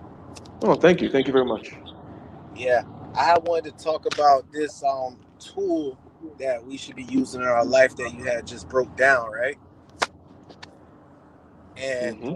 I believe that I've been doing it for a while, but I didn't have an understanding of it. Like, you broke down the structure of it, and I could tell you from my experience that it creates like a space, like Hmm. from your body and your mind.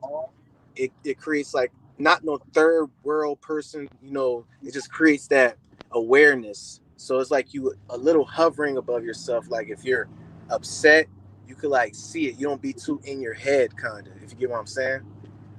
Yeah, it's like playing a video game in a third person perspective, right? Yeah, so it's like, for instance, it'd be like, okay, I'm not about to be on my phone tonight because I know that I have to get up at work tomorrow at 5 in the morning. So like Hmm. once you keep exercising that muscle, you could be like, it gives you a space of like clarity, and you could like, that's just a stepping stone right there. But you gotta keep going that technique, so you could be able to better yourself. If you get what I'm saying. So How did you instead of start like, doing it? I'm sorry. How did you start, and when did you start? Or you said, because you said you've kind of been doing it for a while, but you didn't quite, conceptualize it in this particular way. But so, how did you start doing this stuff? I've been reading books on P.D. Uspensky and Gurdjieff, and like Hmm. I didn't really understand their language with this. So I have been his name is Martin Butler, so I've been like kind of like going off of his lectures and everything, and he has something similar to what you were saying. So I've been doing it, Hmm. but when you broke it down, it made me have a better understanding of it. So that was last year though. I see. Do you have Yeah. any kind of formal practice that you can share with the audience as far as what you do in order to develop this capacity? Yeah, the body sensing. So like when I wake up in the Hmm. morning, I like just focus on my breath, and then for instance, you could just focus. It don't have to be too long. Don't try to strain yourself. You You're gotta Borgen. be relaxed with it. And once you bring your awareness to it, it's like a muscle, like a bicep muscle. And keep going at it. And most people these days think it's like some guru stuff, like, okay, if I do this, I'll be able to blah, blah, blah. Nah, it's just awareness. And then you'll be able to see why you like it. So you won't be too in your head. Like if you angry or something, you won't be in your head being angry all the time. You'll be like, okay, I see myself being angry, upset. I feel it in my body. my chest. And if you want to take it a step further, you'd be like, what can I do to prevent that? Or it helps bring like more awareness, if you get what I'm saying. I kind of suck at explaining it, but because this is from my experience, but that's why I realized. So it helped me with the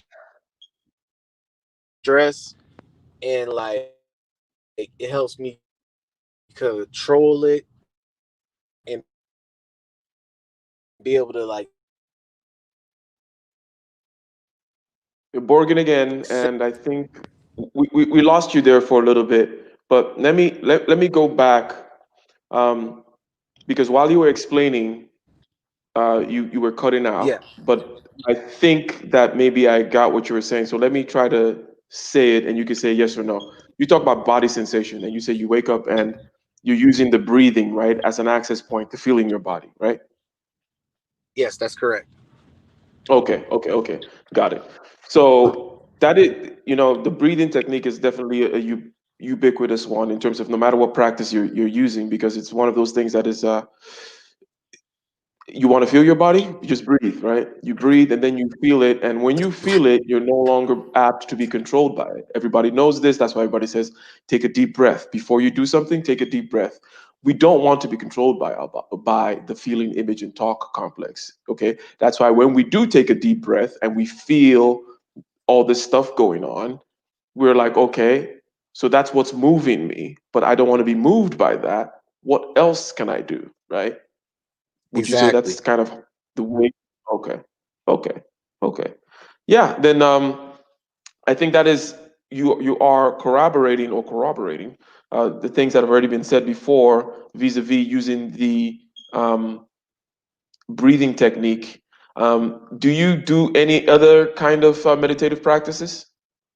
So like I do this focus, it's like concentration, right? So like I take my index finger and my thumb and I apply Mm, pressure to it, and then I just like stare at it, and like I become that. Like I feel the pressure, and it's like you become that. So I do that for at least a good 30 seconds to 1 minute, because you got mm, to keep exercising that muscle, because you can't do it for 5 minutes straight. Like if I tell you or anybody in the audience to think of, be aware, be like, this is me, this is Young Grump. Do that for a minute straight.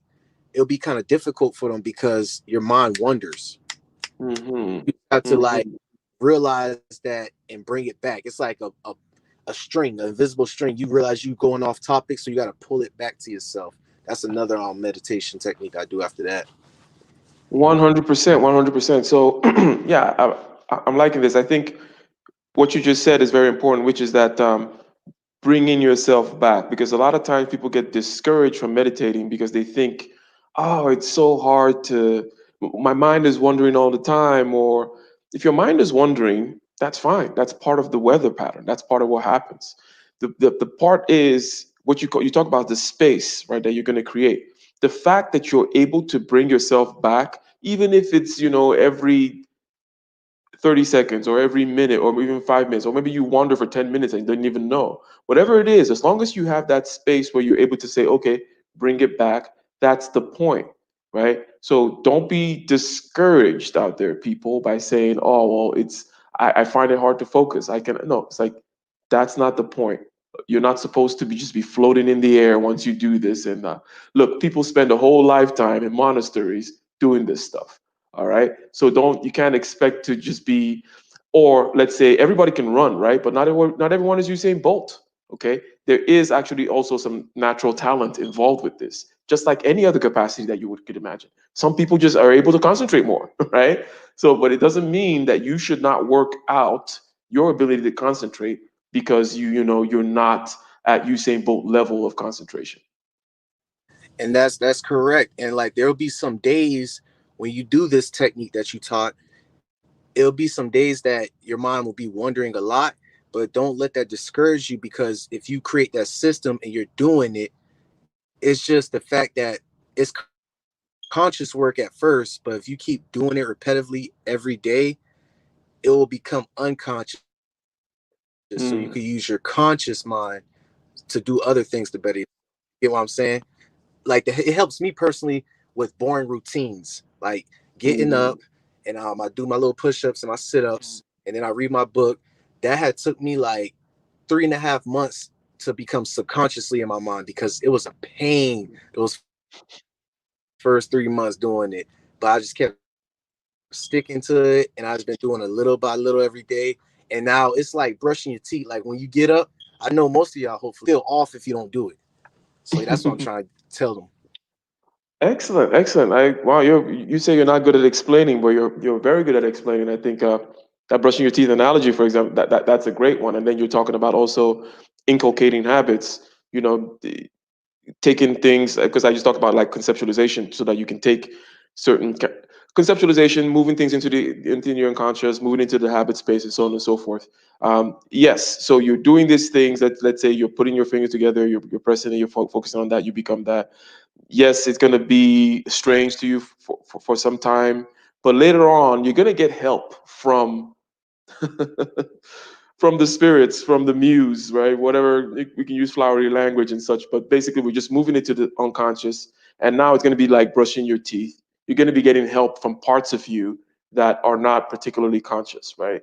And the thing about any kind of exercise, okay, is that you don't necessarily perceive the after you climb a plateau, after you climb a step, it's you feel it. Let's say that day, you're like, wow, I know I just got to a new stage this day. But then it normalizes. You know what I mean? Like you're not gonna be like floating in the sky, even though you actually are in the sky, you're not gonna feel like it. In other words, your concentration is gonna keep getting better and better, but every time it gets better, that's just gonna normalize and become your new baseline. So the reason I say that is this: you're not even gonna know how good you're getting, right? Because you're only going to notice the level up, if you will, the first day you leveled up. It's like this with anything. Like I'm just talking about human nature now. Okay, when you get more money, right? Oh, great! I got a raise. I'm making $50,000 more per year now. And then a year later, it doesn't feel like anything anymore. You're looking for the next $50,000. Same thing with any kind of development. Okay, when you're developing this capacity, you're like, wow, I felt really in tune yesterday. I was able to concentrate and all that kind of stuff. That's going to become your new baseline. It's just going to become normal now. And then you're going to build up from that, such that you're not going to know how far you have come. Okay. And that's the thing about these internal capacities, too, because you can't really measure it. It's not like, your muscles or the weights that you're lifting.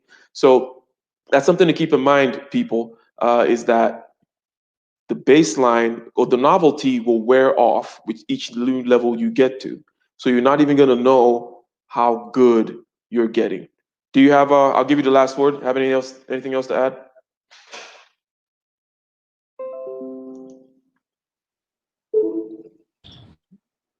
Hello, Yes, sir. We have can you introduce yourself? Napoleon. Yes. Good evening. Napoleon. Good evening. Yes, Okay. yes, yes. So, am I coming through clearly? Yes, you're clear enough. Clear enough? Okay. Do you want me to try and change the audio? I can do that if you prefer. Well, hold on. So you can change your audio device or something like that, because In right now, headphones. Yes. yes. If can you do that? Can you do that? That'll be All right. All right. and All right. Let me okay. try that. Let me try that. No problem.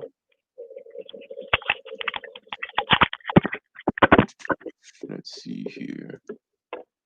And while he does that, we're going to go ahead and see.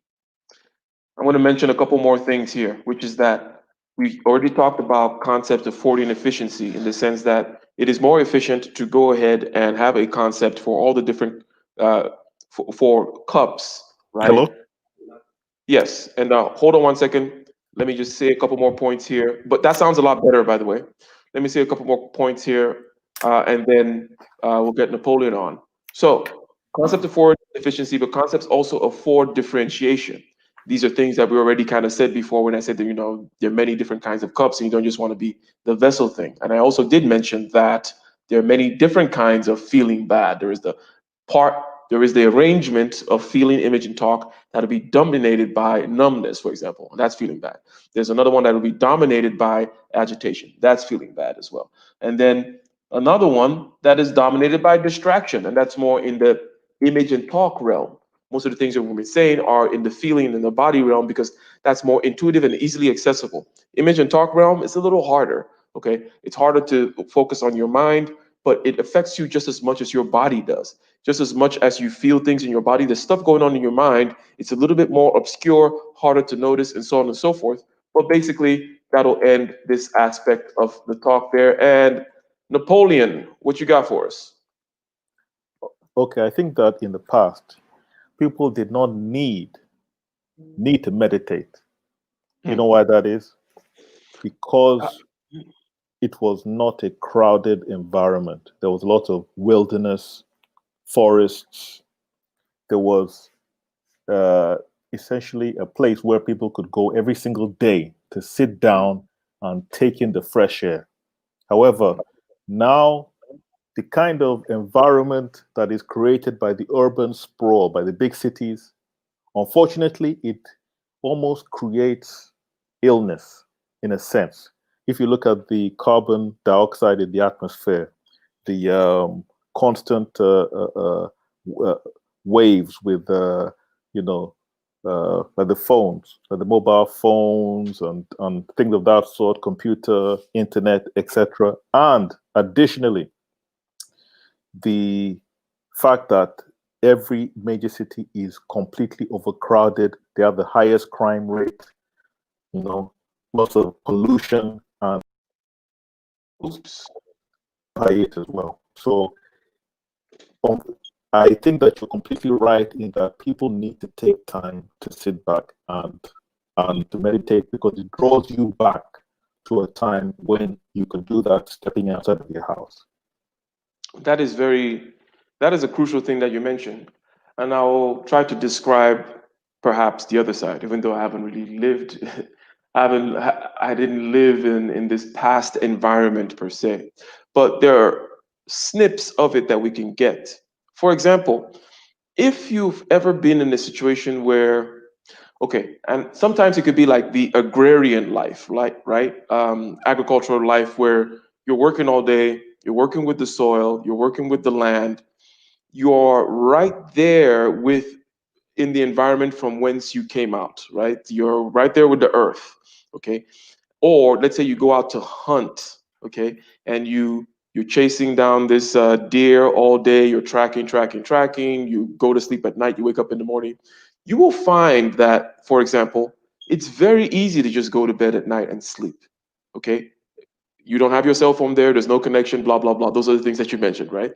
Right. It's easy to just go to bed and sleep, and you wake up in the morning and what are you doing? You're going to be hunting. You're not thinking about a thousand different other things. And this is purely from, let's just call it evolution, okay? Evolutionarily, in terms of and I'm using that word now in terms of the environment and the circumstances in which you're most in tune, right? Because that's how you have lived for millennia. And that this particular way in which we're living right now is very, very recent, right? Very recent, very new. This is not the human animal. This is not how it rolls, okay? This is very new for us. So your whole feeling, image, and talk trifecta is more in tune with I wake up, I chase this thing down, and then I go to sleep. And then I'm planting, I'm doing this kind of stuff. And you will find, and this is not just an abstract thing I'm saying, if you do ever get the opportunity to go out there into nature, it could just be a simple camping trip, or you actually take it further where you're farming or hunting or something like that, you will find that it is easier to just keep, because one of the main things about the meditative state or the problems with our current state of being is that we find it hard to do one thing, and by that I just mean any one thing that needs to be done at any particular time. In other words, when we go to bed, we can't just go to bed and sleep. It's we can't.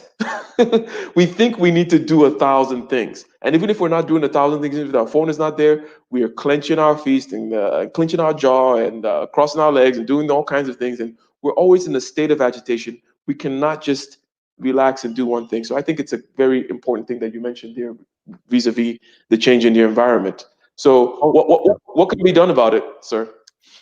Well, once you do it, it not only is good for the person, it's not only good for individuals who do it as far as lowering heart rate and lowering the blood, the pressure as well.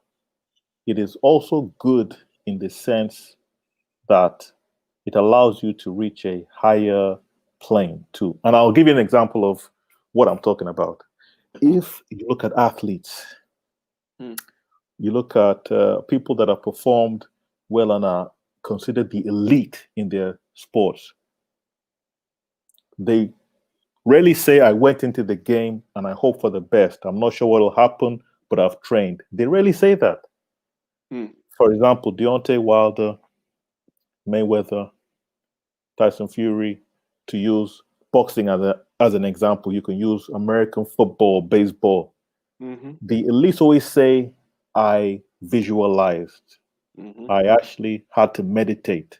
And I Mm-hmm. thought about what it would be in the championship game, what I was going to do. Mm-hmm. Every pass I would throw, running down the field, scoring the goal, getting the Mm. knockout, and they constant. And it's one thing if you have one athlete that says that you think this guy is an eccentric. What's he talking about? This guy's crazy. Forget about it. When you have several different athletes saying the same thing, saying that they meditate, or as some would say, a visualization, when several different people say the same thing, that means there must be something there. That means that they're training the brain, training the neurons to expect success and to expect nothing less. And it's incredibly powerful. Also, additionally, I did some, meditation Mm. based on the law of attraction, Mm-hmm. and I think it works. What is your view on that? That's essentially the last point I would like to pick up on. What's your view on the law of attraction?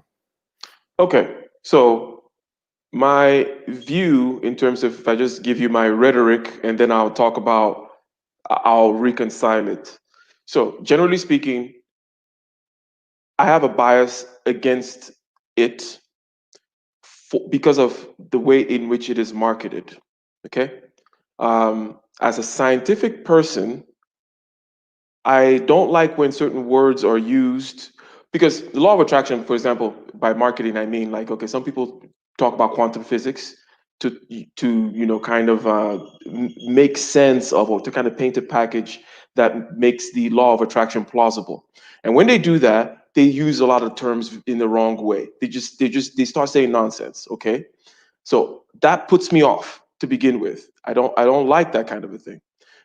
So generally speaking, I don't. Number two is this. It tends to be rather vague in terms of the explanation of the mechanism, right? It's more like, okay, well, it just works, and it's almost like a faith-based thing. I'm not against faith, but if you can explain further in terms of a mechanism, it's better to do that and then just leave the faith thing to each individual. Because coming out with do this by faith tends to end up being a situation where people can do a lot of demagoguery, sell a lot of books, lead a bunch of mobs to do a bunch of stuff. Okay, so this is just my personal view. Now, let me reconcile it. You mentioned, for example, the visualization. Someone could say, well, they visualized something and then they brought it into being, right? They used the law of attraction to bring it into being. But I think that the other thing that you mentioned is more apt, which is you say training the neurons to expect success. Even that is still too kind of vague. Really, what's going on is, okay, and let me know what you think about this. It's a getting used to a certain pattern of your subjective consciousness. In other words, what does it feel like to win? What does it feel like to actually hit this guy and get the winning knockout punch? Okay, when you imagine it, that's image, and then there's going to be a feeling that comes with your body along with that. When you acclimate your body to a particular configuration of feeling, image, and talk, which is what it's like to win, then it's almost like Again, you're training the neurons, but I said the neurons is a little vague. Let's bring it down to more visceral kind of a sense. It's literally you practicing driving a car, and now you can just drive the car unconsciously or drive the bicycle unconsciously. So, but before you get into a particular situation, you can imagine, you can use your imagination, which is like a way of running experiments, because your imagination actually affects your body, right? So you imagine what it's going to be like, and then your body gets into a state that is analogous or the same as you being there, and now it's no longer unfamiliar to you. So you're just going to flow in there and you're just going to ride that bicycle. That is, or those are the kinds of terms in which I like to explain things. But I don't have any beef with the law of attraction because it's just a term, but when it's explained this way. But when it's explained by people who talk about quantum mechanics and this and that and the other and the one, then in fact, it can be demonstrating that those people are saying a lot of nonsense. And I don't like when people have to say nonsense to demonstrate things, even though the things are true. Okay, I don't disagree with you in the sense that if anybody feels that they would like to follow the law of attraction, I'm not sure that a person should pay for that. I do agree with you. This is something that can be done absolutely free in trying to visualize what you would like to be successful at and try and obtain this success by feeling as if you deserve it. What a lot of people do is that they self-sabotage without even knowing it. They think, I don't deserve to have a Bentley. I don't deserve to have a big business. Oh, it's so difficult. I'm not skilled in math, etc. They do a lot of self-sabotage. And I think the phrase, the word of the law of attraction, essentially means that people should get themselves into a state where they are almost, for want of a better phrase, arrogant for success. They expect to be successful. They have a great expectation of themselves. They have that expectation that I will be successful. So I do agree with you because I don't like paying for any nonsense, any hocus pocus stuff. And that's how people fall down the road of looking for enlightenment in people that take advantage of them. So I completely agree with you. I don't like any of that,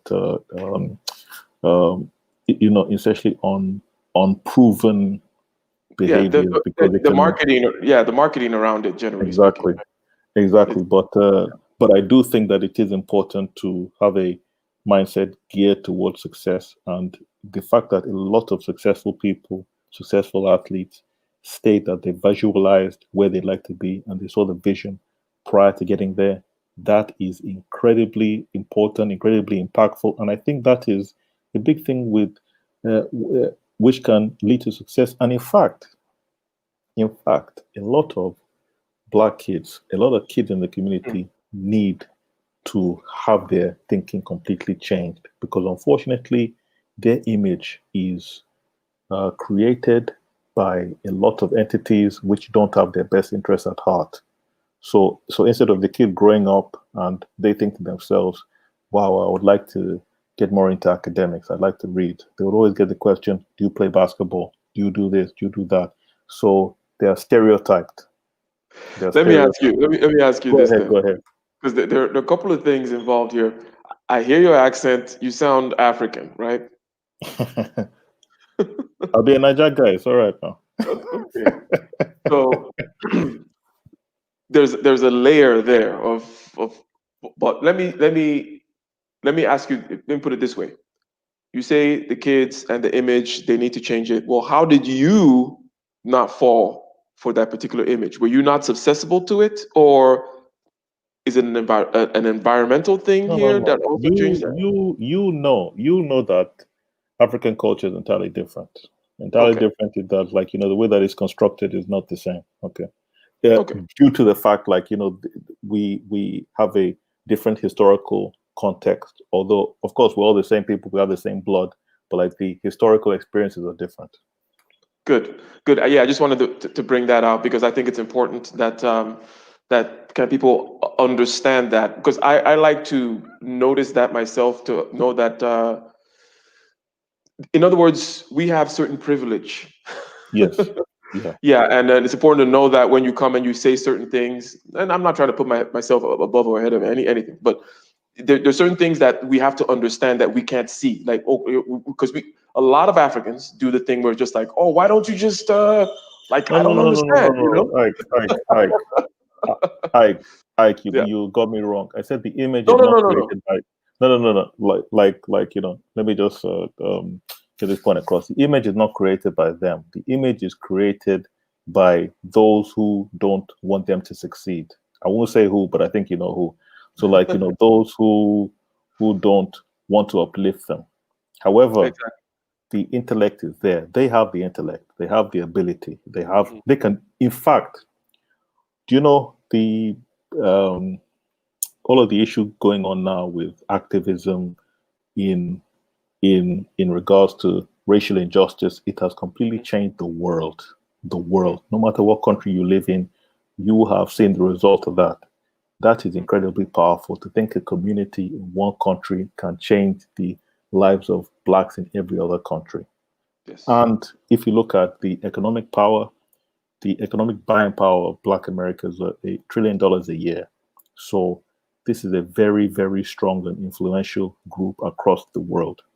So I'm just saying that some of the narratives in pop culture are skewed towards entertainment or sports, whereas we need to have a greater purview, greater exposure to business leaders and academics and intellectuals, not just sports stars. The problem with sports stars is that you have to have the financial literacy too. A lot of people go into sports, they come out of sports and then they go broke, then they're bankrupt. A lot of people go into sports and they don't really create um, any shops, stores, any employment opportunities for anyone, even for themselves, because they don't know how to do that. They're not business people. So I'm saying instead of just having one dialogue of go to the NFL, that would be great. Go to the NBA. The other conversation that should be discussed is that if you have the ability to earn uh, multiples of what others could earn in 2 or 3 lifetimes, why are you not able to grow that nest egg effectively? And I think that's like the last thing I'll say because I have to jump off and do something else. But I just wanted to canvas that issue. 100%, sir. 100%, Napoleon. Thank you very much for joining. Thank you very much. Thank you. Love the show. Love the show. Fantastic. Thanks. I'm going to go ahead and touch up on a couple of things that Napoleon said here, and then put a capstone on this particular episode, right? We came back to the money, which which always happens in this channel because yes, we like money over here. The thing about having aesthetic pursuits dominate a culture is it's very detrimental to your culture. Um, and this is not to talk about why, how, who's to blame, so on and so forth. We can talk about it from an individual point of view, and we can also talk about it from the point of view of a collective. If you are dominated by your aesthetic side, the side that is just Plato will call it the desiring side, okay? The side that would like its senses pleased, okay? That we know intuitively, okay? Let me get a one in the chat, okay? We like participation here. We know intuitively that if you're dominated by the part of you that wants to have your desires met, like just your desires to satisfy your senses, which is what aesthetics are, right? Things that are pleasing to the senses. We know that if that is what dominates, we're not saying that it is bad or it needs to be stumped upon, but something has to rule. There's a hierarchy to your soul. There's a hierarchy to life. You cannot have your aesthetic desires ruling, okay? It is very important. I made a whole video about how aesthetics are an outward manifestation of human prowess, okay? I like my cufflinks and dude, this is a nice watch. I don't have any problems with aesthetics. I'm just saying that, let me get a one in the chat if you understand that you cannot have your aesthetic pursuits, the satisfaction of your aesthetic desires dominating, ruling either you or your culture. So the reason I say that is this, something that Mr. Napoleon mentioned, which is sports and entertainment. Sports and entertainment are aesthetic pursuits. Okay?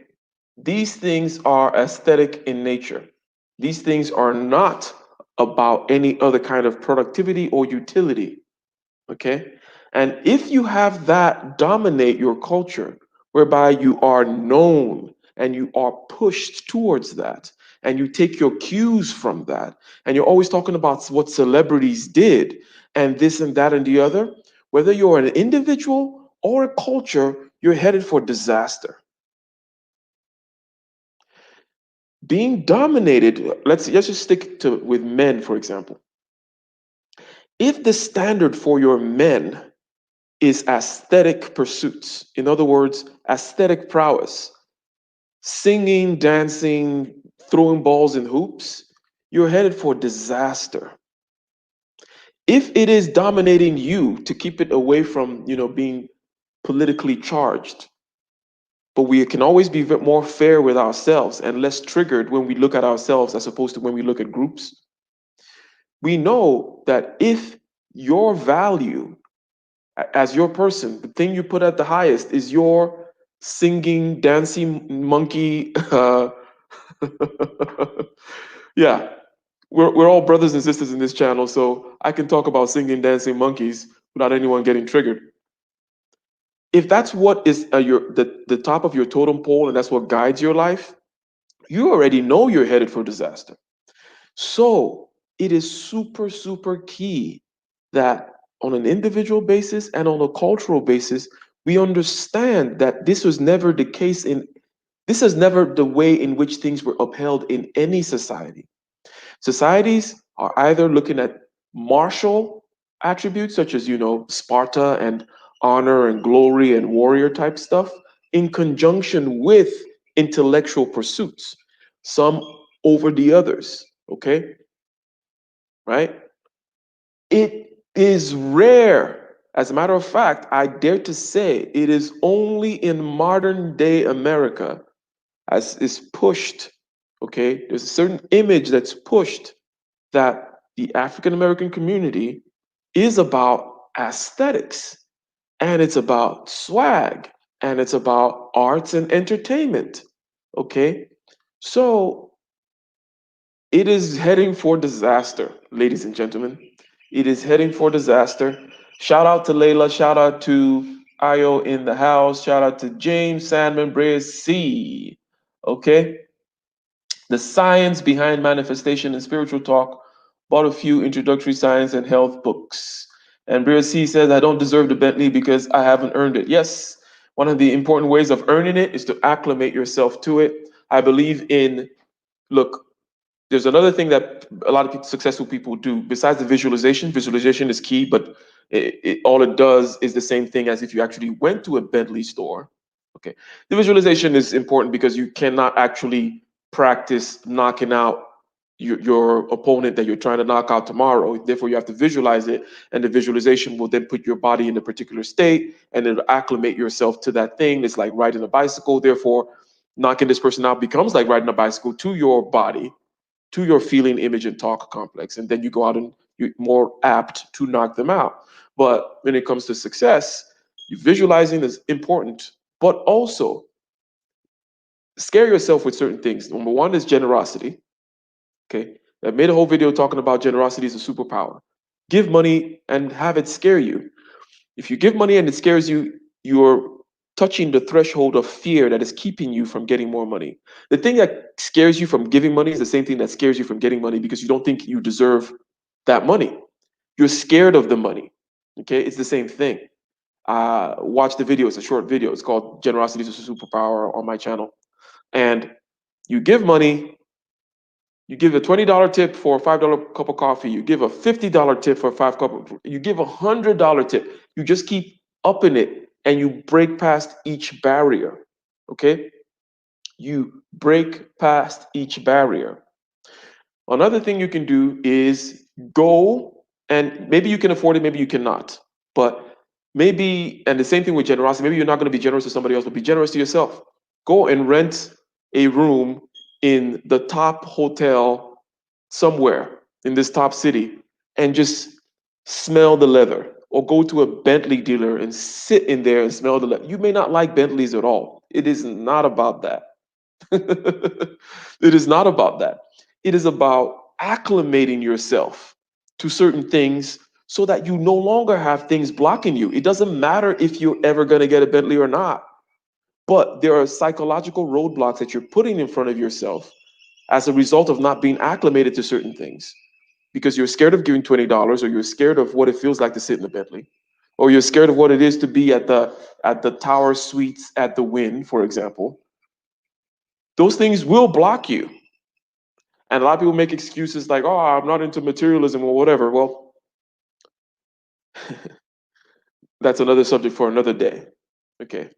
Um, that's another subject for another day. But I think that that's a whole bunch of excuses, a whole bunch of that other kind of BS, right? Look, things are real. Your water, you need to drink water, you need to exercise your body and your mind. You need to both realize what the matrix is, but realize that you cannot live outside the matrix, to use the most poetic, to get poetic for a second, okay? You're not going to be living outside the matrix, okay? You are in the matrix, 100%. And for spiritual people, let's say we use Christianity as a context, you need to go and look at the Old Testament more.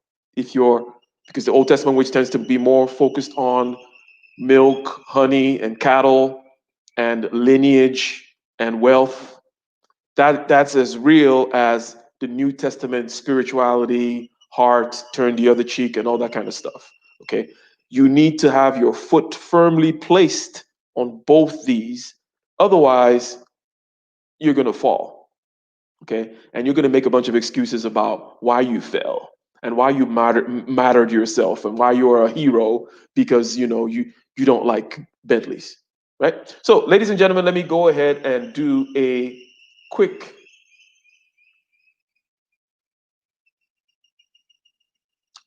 Hello there. Hey, can you hear me? Yes, I can. Yes, I can. Can you go ahead and introduce yourself and what you got for us? Yes, sir. This is Wayman Brown. I'm actually also a person who has a YouTube channel up as well. I got acclimated to you probably about maybe 2 months or so ago. And then, of course, called a part of the stream that you did with Ramil. So just wanted to say thanks for having me up. It's definitely a pleasure to meet with you. Well, thank you, sir. But absolutely, man. Didn't even want to take up too much of your time. And I know I kind of came on towards the tail end of what you were talking about. My channel, we focus mostly on personal development for Black men in a lot of different areas of life. So I was just mentioning that. But it was something that I did catch, which is when you were talking about concentration. And to me, I thought that was very key to really touch on just for a couple of minutes, because looking back historically, concentration has always been like my personal Achilles heel. Anytime I've ever had any sort of issues where I was trying to get past some sort of barrier to my own achievement, something that I was trying to, get accomplished, it was always my absence of being able to focus on the thing that was present right in front of me that always got in the way. It was never, the talent or the ability, but it was really just being able to actually be present, be in the moment, get in control of my breathing, as you mentioned, be in control of my focus, and be able to just, attack one thing at a time. And I remember in 2012, I started taking some yoga classes, and the instructor mentioned how in Western yoga, or, the yoga that people normally practice here in the West, usually because our minds are running so much and because we have so many things going on in our lifestyle, they have to actually get us to concentrate first by exercising. So first we have to exert ourselves physically just to be able to relax the mind, to be able to actually participate in a meditative practice. Whereas in Eastern yoga, typically, they're already settled to where, they can sit there, whether it be the leg folding or sit Indian style, whatever they do, they can just get right into it because the culture's already acclimated to being more relaxed in general. So I just wanted to mention that because I think that it's important that when we deal with all these different situations in life, whether they be conversations that we have with other people, just pay attention to yourself and to your body. One of the struggle that I've had and I've been really working at is letting go of uh, memories that have not been the fondest and letting them, take place basically in the present, where basically I'll still be focusing on something from several months ago or several years ago and Mhm. living it as though it's an active experience, and how that's been, a real disruptor towards personal productivity, where sometimes I can find myself for hours at a time actually focusing on something that I have no control over whatsoever anymore. So Mhm. what I would say is, when it comes to this concentration thing, if there's one key piece that I think that probably resonates with a lot of people, it would be just to be able to get in control of themselves, paying attention to, as you mentioned earlier, how you feel, your water intake, what you're putting into your body, your general routine. There was a time where I used to actually have an issue where when I would wake up in the morning, it was almost like I didn't want to face the day because I would hear certain things, or when I mean hear certain things, I mean like street noise.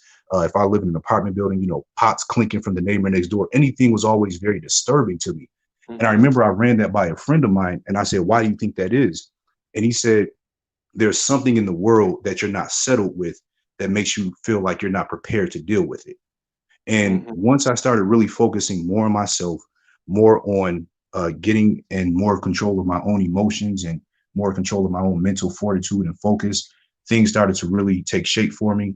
And I would just encourage everybody to do the same. And the last point that I just want to drop off on Ike, regarding that was making sure that you're also paying attention how conversations affect you from other people, particularly when it comes to people that you hold near and dear, or people that are relevant in your world, because sometimes you can get caught up in feeling very comfortable and having a certain place within their life, as far as them esteeming you or viewing you highly, and then they Mhm. can just turn the switch on you, and then if they really tell you how they really feel, you can find yourself concentrating on that for days, weeks, or even months at a time, without even realizing, still trying to capture their validation.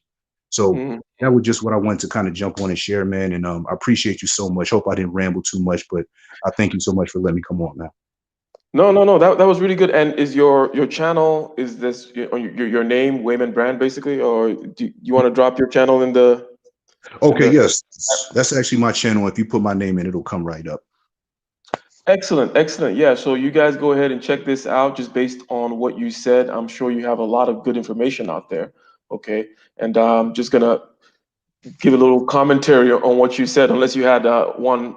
I'll give you the last word, and then I have a couple of things to say about what you said. That was it, man. I'll close out on that. All right. Excellent. So there is wow. There was women said a lot. Okay.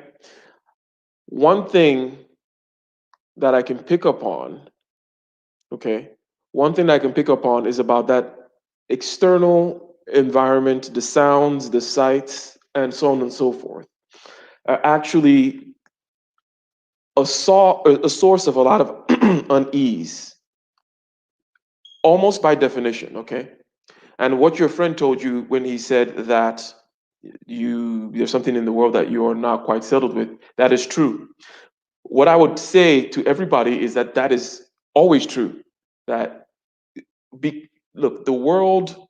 I think I don't know if it's Mark Twain or maybe it's an apocryphal quote or something, but someone said that if you're not scared, then you're not really living, right? And I think we understand what that person means when they say that. Okay, if you ain't scared, you ain't really living. The nature of the world is to put us in a certain state of angst, slight agitation. This is almost a good thing. It's almost like stage fright. Okay, stage fright is not a bad thing. Stage fright just means you're ready. Okay, the state of readiness is a little perturbing to us. Okay, besides the fact that yes, it is true that if there's an issue, there's something that is making you not face the day. Because I know that for myself as well. That's something that I dealt with as well for a long time, and just acclimating myself to sights, sounds, and so on and so forth, and the ways in which they affect me is something that then allowed me to be able to kind of navigate in the world. In other words, simply opening up your eyes gives you a little bit of agitation. Getting sensory clarity to see that agitation, okay, allows you to move past it, right? So the way I dealt with it was just noticing the agitation, noticing the angst, noticing the fear and trembling, the anxiety, whatever it is you want to call it, right? The whole world is a stage, as Shakespeare said, and we have stage fright, okay, everywhere, all the time, even when you're most relaxed, okay? Now it sounds a little psychotic to go around looking for looking for the slightest bit of agitation everywhere, but you know, when you get there, you'll get there, and you'll know that it's a good thing to know all the ways in which every little thing is agitating you. Every little thing is causing some kind of perturbation. But because you have concentration, sensory clarity, and equanimity, you're not going to be moved by that perturbation. It's just going to be another part of the landscape that you're watching. So for anyone listening to this and thinking, oh, why would I want to be going through and seeing things disturb me? Well, basically, that's not the main idea. The main idea is that you're able to watch things happen. Therefore, you're less susceptible to the situation where the tail is wagging the dog. And we have another person on the panel. Can you go ahead and introduce yourself? Hey, how you doing, Ike? This is SOBC. This is a great show and a lot of great input from a lot of people that joined in. Wayman Brown, that was really great. And I just wanted to touch on that aspect of the noise. And I think people underestimate, how disruptive living in a city is. I used to live in a city and I just couldn't stand it. The Mm, daily noise, the cars, the people yelling, and it just constant disruptions, you know, and that takes away from your ability to concentrate. And mm, also, I also wanted to talk about how important meditation is and what it can do for you. And for me, what it's done for me is it's helped me become a very calm individual. And I think a lot of people underestimate the virtues of mm, being a calm individual. You mm, know, um, I've been in several situations where, like 5 years ago, I would erupt and overreact and just, yell or hit back. But, just having that ability to see and just be in the moment, just allows me to not overreact, to just see the situation and act accordingly. For example, a year ago, my son, he's two now, but a year ago, I think it was about yeah, 1.5, and he was choking on something, mm, and my wife was just going crazy, just overreacting, and I just came in and I just held him. I flipped him 45 degrees, patted him on the back, and he started breathing again, you know. mm. And I just looking back at that moment, I didn't overreact, I Wow. I didn't overreact. And I think if I overreacted, I would have made the situation worse, way Mm, worse. Because one, mm, you have my wife overreacting, my son was choking, and if I came in overreacting, three people overreacting, that would have just worsened the whole situation, I think.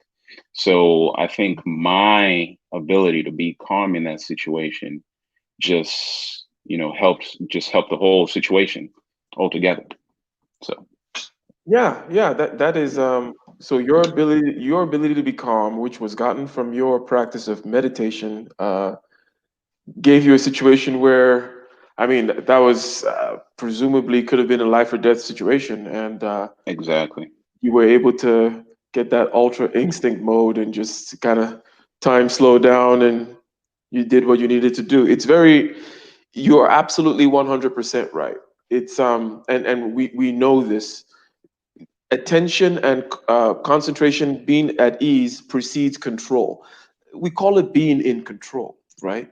Hmm. So you cannot control anything if you are not calm and concentrated. If you're not in the zone, You cannot do that. There is no benefit, almost no benefit, to being in that other state.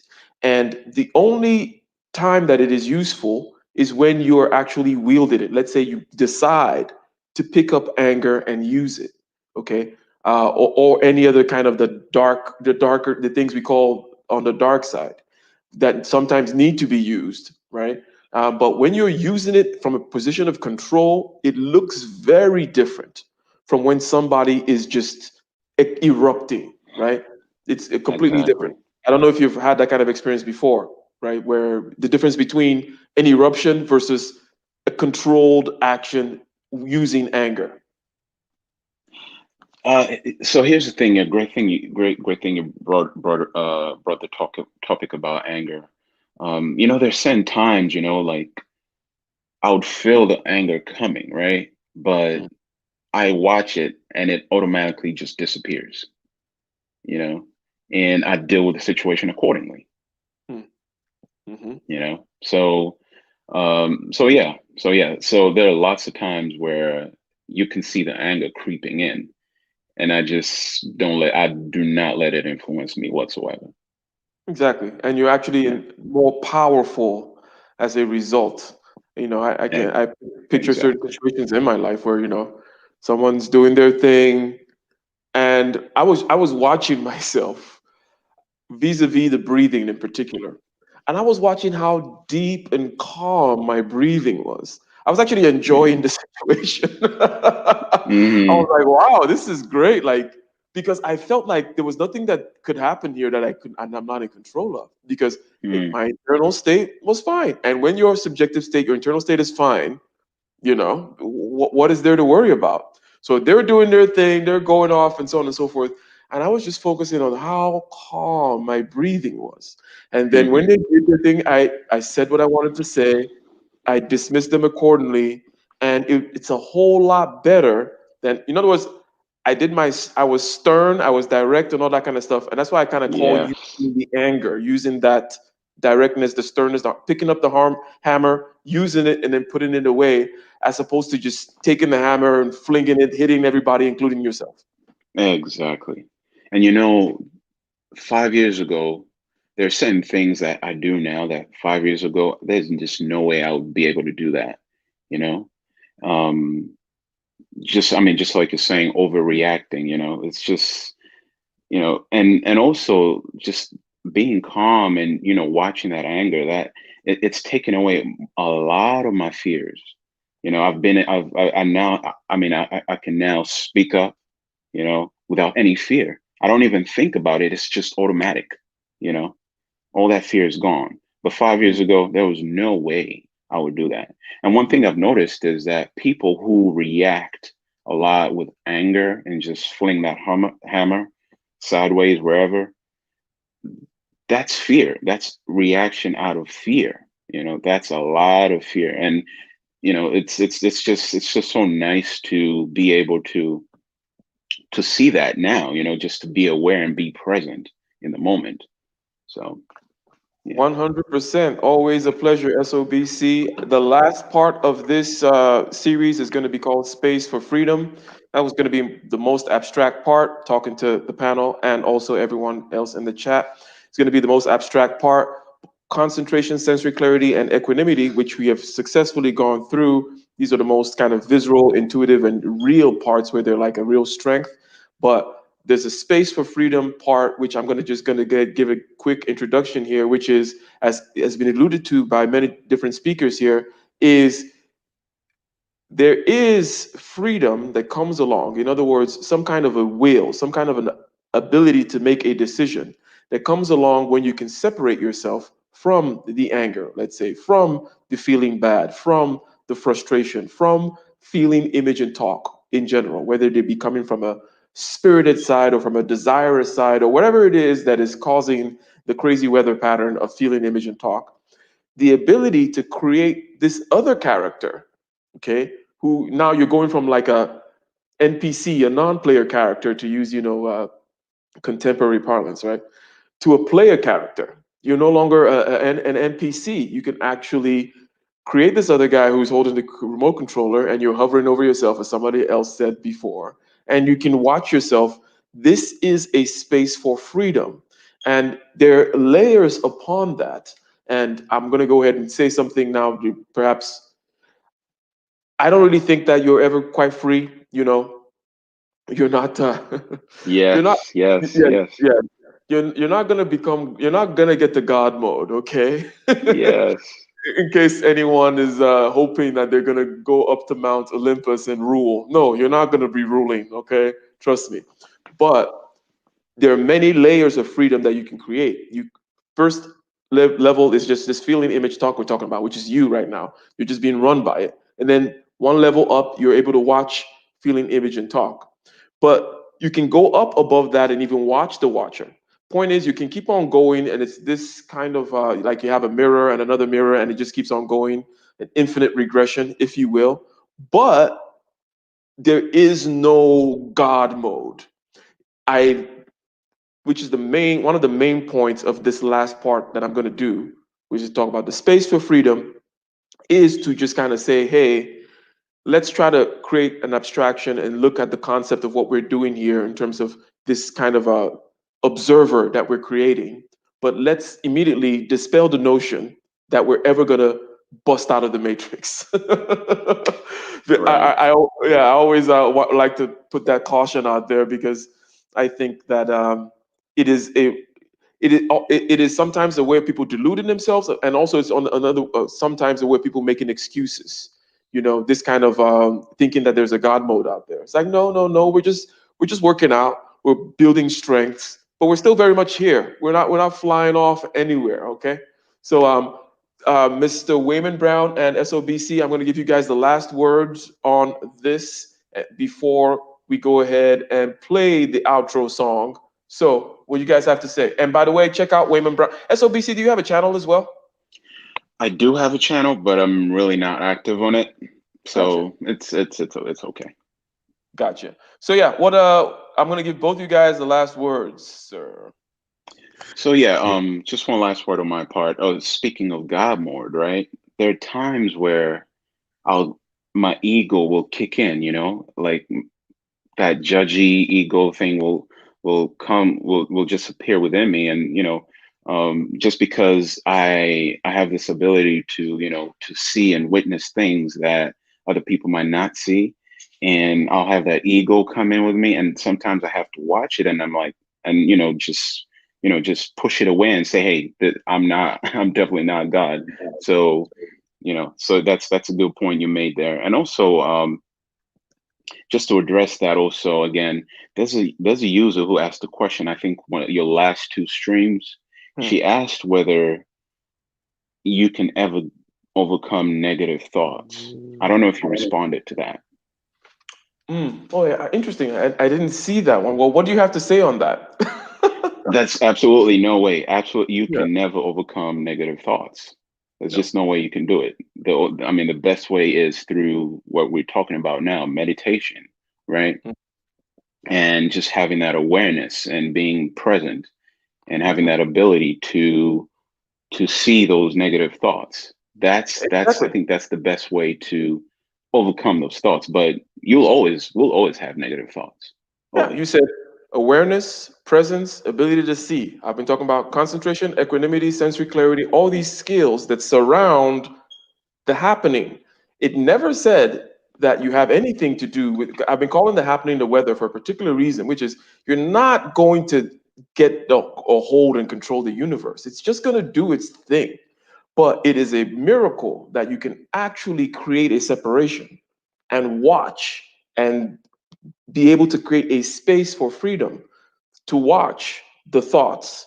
But the thoughts are gonna happen, just like the clouds are gonna flow, rivers are gonna go from the mountain down to lower elevations. These things are just gonna happen.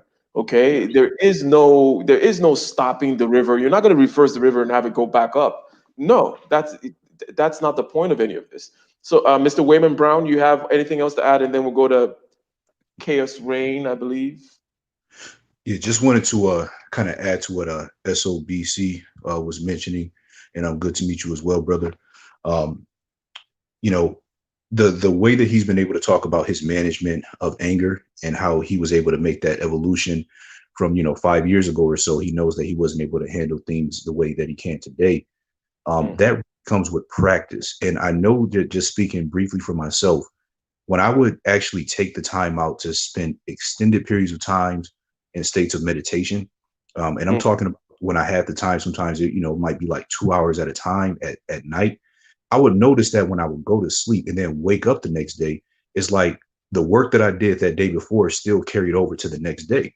And I would find myself a lot more just relaxed. My eyelids would actually feel relaxed, my eyebrows, my face, my neck, like my actual body, even though I was doing more strenuous labor, it would actually, it had this calmness to it. And what I would also notice is that it was almost like nothing could really get in my way. And the issue I think sometimes that we have is that we don't make it into a practice. We might have like a splash of success and then, think, okay, oh, that was cool. But I think once we really make it into a practice to where it becomes a way of life, to eventually where our actual life is a walking meditation, a sleeping meditation, kind of like how Napoleon Hill says that instead of, praying when something goes wrong, you should always be in a state of prayer, so to speak, so that your entire life is a prayer. I think that when it gets to that type of point, then we can achieve those heights like closer to what SOBC is talking about. Yes, we're not going to be on a God tier, but at the same time, we can be a much sharper version of where we are and where we've been. So I just want to encourage everybody, basically, like if you can, go ahead and take some effort out, even if it's 10, 20 minutes here and there, just to give yourself some time, just to be by yourself and just to let your body and your mind talk to you. And I'll just close with that. And thank you so much, brothers. Thank you very much, Wayman. And we got Chaos Rain in the How you house. doing? How you doing, brothers? How you doing? Meditation, Very yes. well. I never. Well, I've been hearing about meditation for some time. I never once practiced it per se, but I'll tell people it is something that, for most people that has an uneasy thought or have problems thinking, or Mhm. wherever they have some conflict with them internally, with their own subconscious thoughts, meditation is one of those factors that can help reset yourself, put clarity, balance. I think one of the weakness a lot of human beings lack in this industrial slash Western and now a technical age is you're going to be more distracted more than ever. Your body, how you view life, perception is going to be more complicated because now things are moving more fast paced. And you can be as a person trying to keep up with the world, but the world moves more fast than you. And one thing meditation will do is to help center a lot of people that having problem conflicting with their own thoughts and how they deal with the world and their problems today. I don't know if that's clear for most people that I said. Or Do you say you do not practice meditation, or you do? I never came across to doing some. I've been hearing about it for some time, but I never like actually put into practice, like literally sit down and actually meditate. I sometimes sit down, but I never really got the real science to sit down, actually sit down and quiet and meditate really from yeah.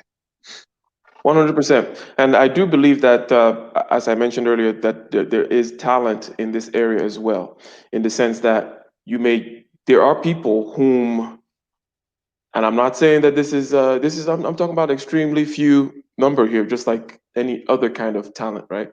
There are people whom don't need to, right? Okay. Like they do not need to. And again, I'm talking about a small tail end of stuff. And then you have varying levels of talent in that regard. That, let's say, for example, Buddha, okay? Buddha was not just, okay, some regular guy who then just became, no, he had a lot of talent for introspection, for checking out and being able to figure out what was going on in there, for him to come out and break it all down, right, for everyone. And then there are people whom it's just really, really, really hard for.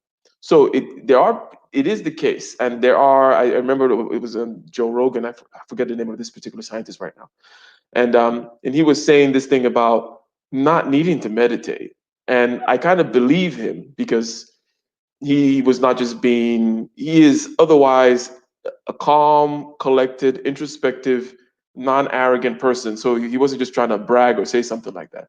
But for the longest time, and he told a story about his early age, he always had a certain level of awareness already, which was kind of just above and beyond what we would call normal. Okay. So I do believe that it is the case that some people just are talented in that regard, whereby they're able to do certain things, able to focus, able to get this equanimity, able to kind of watch themselves, right? And then other people have a much harder time. But what you're saying makes sense. And it was something that Wayman said earlier regarding the environment, right? A couple of people mentioned the environment already. And I recall the difference from living in a particularly calm and rural area. Oh, just say calm right now. I live in the wine country area right now in Northern California, versus when I lived in San Pedro, which is south of Los Angeles, and it's where the ports are. And every day, you could feel the difference. Like you didn't. It felt like time moved slower when I moved to the calmer part, right? I did not notice until I moved out of San Pedro and moved into the wine country area where it's just farms and people chilling, that I noticed, oh my God, it feels like I have like an extra 5 hours per day.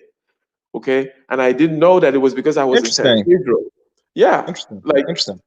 the noise, the constant, this constant stimulation going on that just kind of wears at you, and you don't even know that it's doing that. Okay. So I think that, and then we're not even talking about, cell phones and all the other ways in which people can be distracted today. But generally speaking, 100% agree with you that this is the ways in which, and distractions are getting more and more. Okay. And therefore, this practice of meditation, which is very important, I find, even though it's not emphasized in the West, but I think that we need both of these things. We cannot just be conquering the external environment and not understand that, and be complete idiots without conceptualization, without sensory clarity, without any ability to focus when it comes to the internal environment. And by the way, you also have a channel, right? So y'all should check out Chaos Rain channel, or am I I'm correct, right? Yes. Yes. Right now, well, YouTube is kind of funny with my channel. I still do uploads and live. I might do one live stream tonight. Depending if people still up after I do my other podcast with Mm. Miss Letitia on another channel, which I'm gonna do in the next 10-15 minutes on the matchmaking aspect. I'll probably upload that stream sometime in a few weeks. But yeah, I'm probably gonna have a little call-in podcast tonight on that with her. So, But like I said, if people want to check the channel, subscribe, they're free to. I've noticed some people that I tried to connect with on the Facebook that's been talking about, the political aspect of side of things. I tell them, brothers, listen, like the elder Mr. B just said it best. Okay, he referred to a certain books that talk about this voting and all the things that we feel we're in control, but really we're not, especially in a system we're in now here in the West. So, not saying people can't participate in the political process, but they gotta know, say, what is really control, who is not in control, and know where you stand as collective as people. So, I, I 100%. I advise most people, if they don't really have an understanding of certain bills that were passed, especially in this country during the first lockdown. The video I will recommend most people go to is more me and Mr. Phil Galone, because he broke down certain key points in the stimulus bill that will probably draw up front beginning of 2020 with this new administration. That a lot of people that said they are conservative and all this special terminologies, you have no idea. Just like two wings that make a bird, one person leaves certain things that the next administrator take up and follow through. So, like I said, if they want, they can find it on my main channel. It's called the Stimulus Bill Breakdown with Phil Galone. It's on my channel, so if people want to know where it is, you'll find it on my Chaos Rain channel. For those that want to know the breakdown of the bill, the 15-page bill itself that a lot of Americans have not read. It's very interesting. I'll leave it there. 100%. Check out Wayman Brown. Check out SOBC. Check out Chaos Rain. And with that, we're gonna go ahead and close this stream. This was a good one, ladies and gentlemen. This was a good one, if I may say so myself. I am still on the road. I will be back stateside, as they say, about a week and a half. Okay, it's been great out here. It's been great out here in Ghana and in Turkey. I will be doing that video that documents this trip. After I return, splice some videos and some pictures together, put some commentary over it, find out if I can say something coherent about it all. But this is the last part of the, it's not the last part, okay, but it's the last part that deals with the pure capacities, concentration, sensory clarity, and equanimity. The fourth part, we're going to be talking about the space for freedom and putting a conceptual blanket around this whole thing regarding why you should meditate, okay? Now, let's just put a capstone on this whole sensory clarity thing, okay? Let's put a capstone on this whole sensory clarity thing. The sensory clarity, okay, has to do with, well, being clear, being coherent, being able to see. It has intrinsic value. You want to be able to see. We have an external way of referencing sensory clarity. However, we want to have this particular capacity vis-a-vis our subjective consciousness, our feeling, our image, our talk. That part that constitutes our subjective experience. That's the part that we need to master, okay? Because it is the part that most people do not have any kind of formal practice and way of mastering, okay? So sensory clarity is intrinsically valuable. It is an aid to equanimity. It allows you to be equanimous, equanimity being balance, equanimity being flow state, relaxation, the ability to flow and float with the water and not be perturbed by whatever is going on, the ability to observe what's going on, okay? And it allows us to create conceptualization. It gives us efficiency, it gives us differentiation. It allows us to say things like, I have this type of agitation, this type of feel bad, this type of anger, as opposed to I'm just angry, okay? The able to differentiate, okay, the ability to differentiate allows us to then take the required compensatory action that needs to be taken for whatever particular state our feeling, image, and talk trifecta is in, okay? It'll take different we use the example of many different kinds of vessels, okay? We have a mug here, and then we have a glass here, okay? We want to be able to conceptualize also internally the different formations, different modes, different shapes that feeling, image, and talk take. And not just call it all feel bad, because there's probably 1,000 different ways to feel bad, just like there are 1,000 different ways to be a vessel. Okay? So that's what sensory clarity affords us. Okay? That is what sensory clarity affords us, ladies and gentlemen. Share Ike video as well. Salute to the guests who came on the show. Just reading here, reading here. Wayman Brown said, appreciate you for having me. Appreciate you. Definitely, you guys dropped some good knowledge. Okay. Wow. 15 pages? 15 pages? Well, you did you write down 15 pages of notes, sir?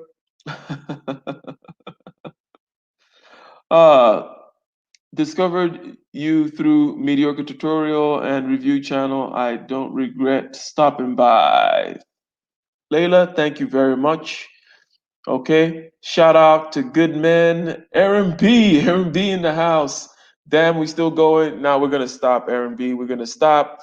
What is it over here? It's approaching 3 a.m. Well, I'm 8 hours ahead, whatever that means.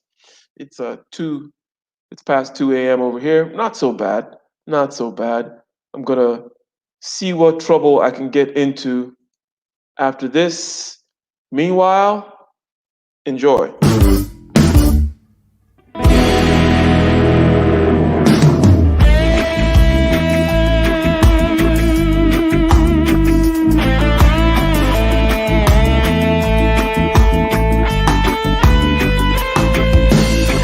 On the shore, relentless in the war. The legion legions in our hearts, shed waters in our balls. The spirit and the flesh, the emotions that arrest. The cerebral will contest, propelling the unrest. Preachers and bandits with means underhanded. The teachers pedantic and lack understanding. So sweep out the sand with the broom in your hand. Stand up, make we burn Babylon. Guess I can give the world to you, the world to you. But the falling of the curtain is for certain. Be careful where you're lurking, demon searching. The spirit and the women fight the battle within. Cause I can give the world to you, the world to you. But the falling of the curtain is for certain. Be careful where you're lurking, demon searching. The spirit and the women fight the battle within.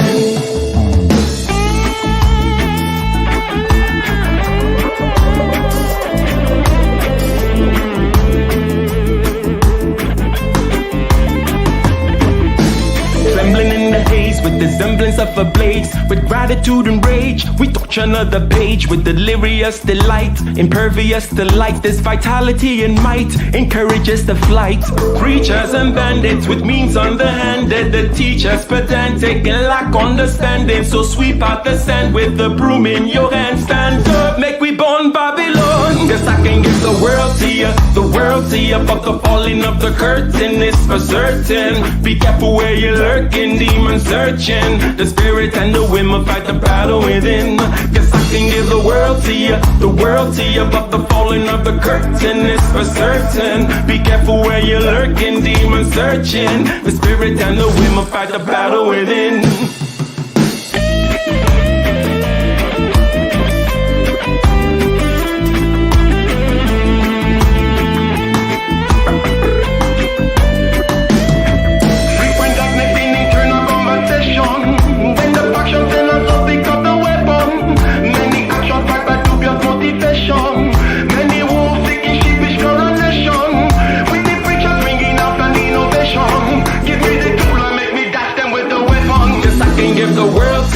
The world to you, but the falling of the curtain is for certain. Be careful where you're lurking, demon searching. The spirit and the women fight the battle within.